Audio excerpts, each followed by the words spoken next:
ਵਾਹਿਗੁਰੂ ਜੀ ਕਾ ਖਾਲਸਾ ਵਾਹਿਗੁਰੂ ਜੀ ਕੀ ਫਤਿਹ। ਸਿੱਖ ਚੈਨਲ ਦੇ ਪਿਆਰੇ ਦਰਸ਼ਕੋ, ਸਿੱਖ ਚੈਨਲ ਵੱਲੋਂ ਆਪ ਜੀ ਦਾ ਬਹੁਤ ਬਹੁਤ ਸਵਾਗਤ ਹੈ। ਸਰਦੂਲ ਸਿੰਘ ਮਾਲਵਾ ਵੱਲੋਂ ਆਪ ਜੀ ਨੂੰ ਜੀ ਆਇਆਂ। ਹਮੇਸ਼ਾ ਦੀ ਤਰ੍ਹਾਂ ਵੀਰਵਾਰ ਦਾ ਦਿਨ ਅਸੀਂ ਤੁਹਾਡੇ ਸਾਹਮਣੇ ਰੂਬਰੂ ਹੁੰਨੇ ਆ ਵੱਖਰੇ ਵੱਖਰੇ ਪ੍ਰੋਗਰਾਮ ਲੈ ਕੇ। ਅੱਜ ਅਸੀਂ ਇੱਕ ਖਾਸ ਗੱਲਬਾਤ ਕਰ ਰਹੇ ਹਾਂ, ਸਾਡੀ ਪੰਜਾਬੀ ਭਾਸ਼ਾ ਦੀ ਗੱਲ ਕਰਨ ਲੱਗੇ ਹਾਂ। ਅਸੀਂ ਤੁਹਾਨੂੰ ਯਾਦ ਹੋਵੇਗਾ, ਅਸੀਂ ਬਹੁਤ ਸਾਲ ਹੀ ਹੋ ਗਏ ਨੇ ਹੁਣ ਪੰਜਾਬੀ ਭਾਸ਼ਾ ਦੀ ਗੱਲ ਕਰਦੇ ਹੀ ਆ ਰਹੇ ਹਾਂ।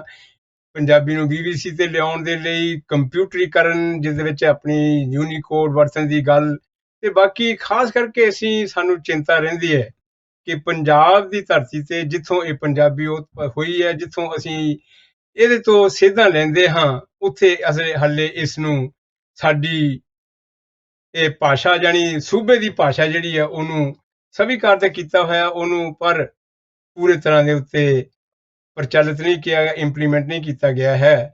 ਸੋ ਅੱਜ ਸਾਡੀ ਟੀਮ ਜਿਹੜੀ ਹਮੇਸ਼ਾ ਦੀ ਤਰ੍ਹਾਂ ਹੁੰਦੀ, ਡਾਕਟਰ ਬਲਦੇਵ ਸਿੰਘ ਜੀ ਕੰਦੋਲਾ ਤੇ ਸ਼ਿੰਦਰਪਾਲ ਸਿੰਘ ਜੀ ਮਾਹਲ, ਔਰ ਬੜੀ ਖੁਸ਼ੀ ਦੀ ਗੱਲ ਹੈ ਔਰ ਮੈਂ ਦਿਲੋਂ ਸਵਾਗਤ ਕਰਦਾ ਹਾਂ ਪ੍ਰੋਫੈਸਰ ਜੋਗਾ ਸਿੰਘ ਜੀ, ਜੋ ਪਟਿਆਲੇ ਤੋਂ ਸਾਡੇ ਨਾਲ ਅੱਜ ਜੁੜੇ ਨੇ। ਇਹਦੇ ਉੱਤੇ ਖਾਸ ਕਰਕੇ ਅੱਜ ਦੀ ਜਿਹੜੀ ਇਹ ਸਾਡੀ ਗੱਲਬਾਤ ਹੈ ਉਹਦੇ ਤੇ ਚਾਨਣਾ ਪਾਉਣਗੇ, ਆਪਣਾ ਪ੍ਰਤੀਕਰਮ ਦੇਣਗੇ, ਉਹਦੇ ਤੇ ਜੋ ਜੋ ਵੀ ਉਹ ਕੰਮ ਕਰ ਰਹੇ ਨੇ ਉਹਨਾਂ ਦੇ ਪ੍ਰਸਾਦ ਦੱਸਣਗੇ। ਇਸ ਤੋਂ ਪਹਿਲਾਂ ਕਿਉਂਕਿ ਉਹਨਾਂ ਦਾ ਸਮਾਂ ਬੜਾ ਕੀਮਤੀ ਹੈਗਾ, ਅਸੀਂ ਹੋ ਸਕਦਾ ਆਪਣਾ ਸ਼ੋਅ ਜਿਹੜਾ ਬਾਕੀ ਗੱਲ ਕਰਾਂਗੇ ਤੇ ਮੇਰਾ ਜੋਗਾ ਸਿੰਘ ਜੀ ਹੁਣਾਂ ਦੇ ਨਾਲ ਹੀ ਇਹ ਗੱਲ ਸ਼ੁਰੂ ਕਰੀਏ ਤੇ ਮੇਰਾ ਖਿਆਲ ਠੀਕ ਰਹੇਗਾ। ਸਰਦਾਰ ਜੋਗਾ ਸਿੰਘ ਜੀ, ਸ਼ਿੰਦਰਪਾਲ ਜੀ, ਬਲਦੇਵ ਜੀ, ਵਾਹਿਗੁਰੂ ਜੀ ਕਾ ਖਾਲਸਾ, ਵਾਹਿਗੁਰੂ ਜੀ ਕੀ ਫਤਿਹ। ਵਾਹਿਗੁਰੂ ਜੀ ਕੀ ਖਾਲਸਾ, ਵਾਹਿਗੁਰੂ ਜੀ ਕੀ ਫਤਿਹ ਜੀ। ਵਾਹਿਗੁਰੂ ਜੀ ਕੀ ਫਤਿਹ। ਬਹੁਤ ਬਹੁਤ ਧੰਨਵਾਦ ਤੁਹਾਡਾ ਸੱਜਣਾ ਦਾ, ਮੈਂ ਅੱਜ ਦੇ ਪ੍ਰੋਗਰਾਮ ਦੇ ਲਈ ਸਮਾਂ ਕੱਢਣ ਦਾ। ਜੋਗਾ ਸਿੰਘ ਜੀ, ਜੇ ਅਸੀਂ ਤੁਹਾਡੇ ਤੋਂ ਹੀ ਅੱਜ ਦੀ ਜਿਹੜੀ ਗੱਲ ਹੈ ਇਹ ਸ਼ੁਰੂ ਕਰੀਏ। ਪਹਿਲੇ ਤੇ ਬਹੁਤ ਬਹੁਤ ਵਧਾਈ ਹੈ ਜਿਸ ਆਪਣੇ ਭਾਸ਼ਾ ਵਿਭਾਗ ਬੋਰਡ ਦੇ ਉੱਤੇ ਤੁਸੀਂ ਆਪਣੀ ਸੀਟ ਲਈ ਹੈ, ਉਸ ਦੀ ਵਧਾਈ ਦੇ ਰਹੇ ਹਾਂ। ਉਸ ਦੇ ਨਾਲ ਹੀ ਇਹ ਗੱਲ ਕਰਾਂਗਾ ਕਿ ਕੇਂਦਰ ਸਰਕਾਰ ਦੀ ਖੇਤਰੀ ਭਾਸ਼ਾ ਮਾਰੂ ਨੀਤੀ ਦਰਅਸਲ ਹੈ ਕੀ, ਕਿਉਂਕਿ ਉਹਨਾਂ ਨੂੰ ਇਹ ਹਮੇਸ਼ਾ ਹੁੰਦਾ ਹੈਗਾ ਵੀ ਜਦੋਂ ਅਸੀਂ ਪੰਜਾਬੀ ਦੀ ਗੱਲ ਕਰਦੇ ਹਾਂ ਜਾਂ ਕੋਈ ਹਿੰਦੀ ਜਾਂ ਅੰਗਰੇਜ਼ੀ ਜਾਂ ਹੋਰ ਚੀਜ਼ਾਂ ਉਹ ਸਾਹਮਣੇ ਲਿਆ ਕੇ ਰੱਖ ਦਿੰਦੇ ਨੇ। ਸੋ ਇਹ ਚੀਜ਼ਾਂ ਜਿਹੜੀਆਂ ਹੈਗੀਆਂ ਵੀ ਇਹ ਸਾਡੀ ਭਾਸ਼ਾ ਹੱਲੇ ਤੱਕ ਪੰਜਾਬੀ ਭਾਸ਼ਾ ਜਿਹੜੀ ਉਹ ਕਾਰੋਬਾਰ ਭਾਸ਼ਾ, ਸਾਡੀ ਸਕੂਲਾਂ ਦੀ ਭਾਸ਼ਾ, ਕੋਰਟ ਦੀ ਭਾਸ਼ਾ, ਸਾਰਾ ਕੁਝ ਹੈ। ਇਹਦੇ ਤੇ ਕਿਉਂ ਇਹ ਦਿੱਕਤਾਂ ਹਮੇਸ਼ਾ ਹੀ ਆਉਂਦੀਆਂ ਰਹਿੰਦੀਆਂ? ਬਹੁਤ ਬਹੁਤ ਧੰਨਵਾਦ ਸਰਦੂਲ ਭਾਜੀ ਔਰ ਸਾਰੇ ਸਿੱਖ ਚੈਨਲ ਦੇ ਦਰਸ਼ਕਾਂ ਨੂੰ ਮੇਰੀ ਪਿਆਰੀ ਸਤਿ ਸ੍ਰੀ ਅਕਾਲ। ਸਤਿ ਸ੍ਰੀ ਅਕਾਲ ਸ਼ਿੰਦਰਪਾਲ ਜੀ, ਸਤਿ ਸ੍ਰੀ ਅਕਾਲ। ਬਹੁਤ ਧੰਨਵਾਦ, ਤੁਸੀਂ ਮੈਨੂੰ ਮੌਕਾ ਦਿੱਤਾ ਆਪਣੀ ਗੱਲ ਕਰਨ ਦਾ ਔਰ ਤੁਸੀਂ ਮੈਨੂੰ ਵਧਾਈ ਦਿੱਤੀ ਹੈ ਬੋਰਡ ਤੇ ਨਾਮਜ਼ਦ ਹੋਣ ਦੀ, ਉਹਦੇ ਲਈ ਵੀ ਧੰਨਵਾਦ। ਜਿਹੜੀ ਤੁਸੀਂ ਗੱਲ ਕੀਤੀ ਹੈ ਵੀ ਕੇਂਦਰ ਸਰਕਾਰ ਨੂੰ ਖੇਤਰੀ ਭਾਸ਼ਾਵਾਂ ਤੋਂ ਕਿਉਂ ਡਰ ਲੱਗਦਾ ਹੈ ਜਾਂ ਉਹਨਾਂ ਨੂੰ ਕਿਉਂ ਅਣਦੇਖੀ ਕਰਦੀ ਹੈ, ਮੇਰੇ ਖਿਆਲ 'ਚ ਇਸ ਸਵਾਲ ਨੂੰ ਥੋੜਾ ਜਿਹਾ ਇਹਨੂੰ ਢਾਲਣ ਦੀ ਲੋੜ ਹੈ। ਉਹ ਇਹ ਵੀ ਕਿ ਇਹ ਸਿਰਫ ਕੇਂਦਰ ਸਰਕਾਰ ਨਹੀਂ ਹੈ, ਇਹ ਪੂਰੇ ਭਾਰਤ ਦੀ ਜਿਹੜੀ ਭਾਰੂ ਧਿਰ ਹੈ, ਭਾਰੂ ਵਰਗ ਹੈ ਜਾਂ ਸੱਤਾਧਾਰੀ ਵਰਗ ਹੈ, ਇਹ ਉਹ ਸਾਰੇ ਦੀ ਨੀਤੀ ਹੈ। ਇਹ ਇਕੱਲੇ ਕੇਂਦਰ ਸਰਕਾਰ ਦੀ ਨਹੀਂ ਹੈ, ਕਿਉਂਕਿ ਜਿਹੜੀਆਂ ਰਾਜਾਂ ਦੀਆਂ ਸਰਕਾਰਾਂ ਵੀ ਨੇ, ਜਿਵੇਂ ਸਾਡੀ ਪੰਜਾਬ ਦੀ ਸਰਕਾਰ ਵੀ ਹੈ, ਕੁਝ ਇੱਕਾ ਦੁੱਕਾ ਨੂੰ ਛੱਡ ਕੇ, ਜਿਵੇਂ ਸਰਦਾਰ ਲਛਮਣ ਸਿੰਘ ਗਿੱਲੋਂ ਜਾਂ ਥੋੜਾ ਬਹੁਤ ਅੱਗੇ ਪਿੱਛੇ ਛੱਡ ਕੇ, ਔਰ ਇਹ ਵੀ ਉਸੇ ਨੀਤੀ ਤੇ ਹੀ ਚੱਲਦੀਆਂ ਨੇ ਔਰ ਉਸ ਨੀਤੀ ਨੂੰ ਲਾਗੂ ਕਰਦੀਆਂ ਨੇ। ਔਰ ਲਾਗੂ ਹੀ ਨਹੀਂ ਕਰਦੀਆਂ, ਕੇਂਦਰ ਦੀ ਇਸ ਨੀਤੀ ਦਾ ਉਸ ਗੱਲ ਦੇ ਵਿੱਚ ਸਮਰਥਨ ਕਰਦੀਆਂ ਔਰ ਉਹਦੇ ਨਾਲ ਹੁੰਦੀਆਂ ਨੇ ਇਸ ਗੱਲ ਦੇ ਵਿੱਚ ਵੀ ਖੇਤਰੀ ਭਾਸ਼ਾਵਾਂ ਨੂੰ ਬਹੁਤ ਅੱਗੇ ਨਾ ਆਉਣ ਦਿੱਤਾ ਜਾਏ ਜਾਂ ਉਹਨਾਂ ਨੂੰ ਥਾਂ ਨਾ ਦਿੱਤੀ ਜਾਏ ਬਹੁਤੀ, ਔਰ ਕਿਸੇ ਮਾੜਾ ਮੋਟਾ ਕਰਦੀਆਂ ਵੀ ਨੇ ਉਹ ਇੱਕ ਰਾਜਸੀ ਦਬਾਅ ਹੇਠ ਜਾਂ ਲੋਕਾਂ ਦੇ ਦਬਾਅ ਹੇਠ, ਕਿਉਂਕਿ ਵੋਟ ਤੇ 25 ਸਾਲ ਹੀ ਲੈਣੇ ਪੈਂਦੇ ਨੇ, ਉਸ ਦਬਾਅ ਹੇਠ ਹੀ ਕਰਦੀਆਂ ਨੇ। ਬਾਕੀ ਕੋਈ ਜਿਹੜੀ ਭਾਰਤ ਦੀ, ਚਾਹੇ ਉਹ ਰਾਜਾਂ ਦੀਆਂ ਸਰਕਾਰਾਂ ਨੇ, ਚਾਹੇ ਉਹ ਕੇਂਦਰ ਦੀ ਸਰਕਾਰ ਹੈ, ਚਾਹੇ ਸਾਡੇ ਬਹੁਤੇ ਜਿਹੜੇ ਭਾਰੂ ਰਾਜਸੀ ਦਲ ਨੇ, ਜੇ ਮੈਂ ਕਹਾਂ ਕਿ ਲਗਭਗ ਸਾਰੇ ਰਾਜਸੀ ਦਲ ਸਮੇਤ ਸੱਜੇ ਖੱਬੇ ਵਿਚਕਾਰਲੇ ਜਿਹੜੇ ਵੀ ਹੈ, ਜੇ ਸਾਰਿਆਂ ਨੂੰ ਥੋੜੀ ਬਹੁਤੀ ਚਲੋ ਗੁੰਜਾਇਸ਼ ਹੋ ਸਕਦੀ ਹੈ, ਲੇਕਿਨ ਸਾਰੇ ਹੀ ਇਸ ਜਿੱਥੋਂ ਤੱਕ ਭਾਸ਼ਾ ਦਾ ਸਵਾਲ ਹੈ, ਮੈਨੂੰ ਕੋਈ ਉਹਨਾਂ ਦੀ ਸਮਝ ਦੇ ਵਿੱਚ ਬਹੁਤਾ ਫਰਕ ਨਹੀਂ ਲੱਗਦਾ। ਕਿਉਂਕਿ ਵੇਖੋ, ਰਾਜਾਂ ਦੇ ਵਿੱਚ ਵੱਖ-ਵੱਖ ਤਰ੍ਹਾਂ ਦੀਆਂ ਸਰਕਾਰਾਂ ਰਹੀਆਂ ਨੇ। ਪੰਜਾਬ ਵਿੱਚ ਅਕਾਲੀ ਦਲ ਦੀ ਸਰਕਾਰ ਰਹੀ ਹੈ, ਕਾਂਗਰਸ ਦੀ ਸਰਕਾਰ ਹੈ ਹੁਣ, ਪੱਛਮੀ ਬੰਗਾਲ 'ਚ ਕਮਿਊਨਿਸਟ ਸਰਕਾਰਾਂ ਰਹੀਆਂ ਨੇ, ਕੇਰਲ 'ਚ ਹਾਲੇ ਵੀ ਕਮਿਊਨਿਸਟ ਸਰਕਾਰ ਹੈ, ਤਮਿਲਨਾਡੂ 'ਚ ਜਿਹੜੀਆਂ ਨੇ ਉਹਨਾਂ ਦੀਆਂ ਖੇਤਰੀ ਪਾਰਟੀਆਂ ਦੀਆਂ, ਇਸ ਤਰ੍ਹਾਂ ਹੀ ਹੋਰ ਸਾਰੇ ਭਾਰਤ ਦੇ ਵਿੱਚ। ਪਰ ਕਿਸੇ ਵੀ ਸਰਕਾਰ ਦੀ ਭਾਸ਼ਾ ਨੀਤੀ ਦੇ ਬਾਰੇ 'ਚ ਕੋਈ ਐਸਾ ਨਹੀਂ ਕਿਸੇ ਨੇ ਵਿਖਾਇਆ ਵੀ ਕਿਹਾ ਜਾ ਸਕੇ ਵੀ ਹਾਂ ਇਹ ਫਲਾਣੀ ਸਰਕਾਰ ਜਿਹੜੀ ਹੈ ਸੱਚੀ ਮੁੱਚੀ ਜਿਹੜੀ ਮਾਤ ਭਾਸ਼ਾ ਹੈ, ਆਪਣੇ ਖੇਤਰ ਦੀ, ਆਪਣੇ ਥਾਂ ਦੀ ਭਾਸ਼ਾ ਹੈ ਜਾਂ ਉੱਥੋਂ ਦੀ ਜਿਹੜੀ ਕੌਮੀ ਭਾਸ਼ਾ ਹੈ ਉਸਨੂੰ ਸੱਚੀ ਮੁੱਚੀ ਤਰਜੀਹ ਦੇ ਰਹੀ। ਉਹਨੇ ਸਵਾਲ ਇਹ ਆ ਕਿ ਇਸ ਤਰ੍ਹਾਂ ਦੀ ਸਮਝ ਜਿਹੜੀ ਹੈ ਉਹ ਸਾਡੇ ਰਾਜਸੀ ਦਲਾਂ ਦੀ, ਸਾਡੀ ਅਫਸਰਸ਼ਾਹੀ ਦੀ, ਸਾਡੇ, ਮੈਂ ਇੱਕ ਸ਼ਬਦ ਵਰਤ ਰਿਹਾ ਉਹਦੇ ਲਈ, ਸਾਡੀ ਸੱਤਾਧਾਰੀ ਜਮਾਤ ਜਿਹੜੀ ਹੈ ਜਾਂ ਭਾਰੂ ਜਮਾਤ ਮੈਂ ਕਹਿ ਰਿਹਾ ਉਹ ਇੱਕ ਸ਼ਬਦ, ਉਹਦੇ 'ਚ ਸਾਰੇ ਆ ਗਏ।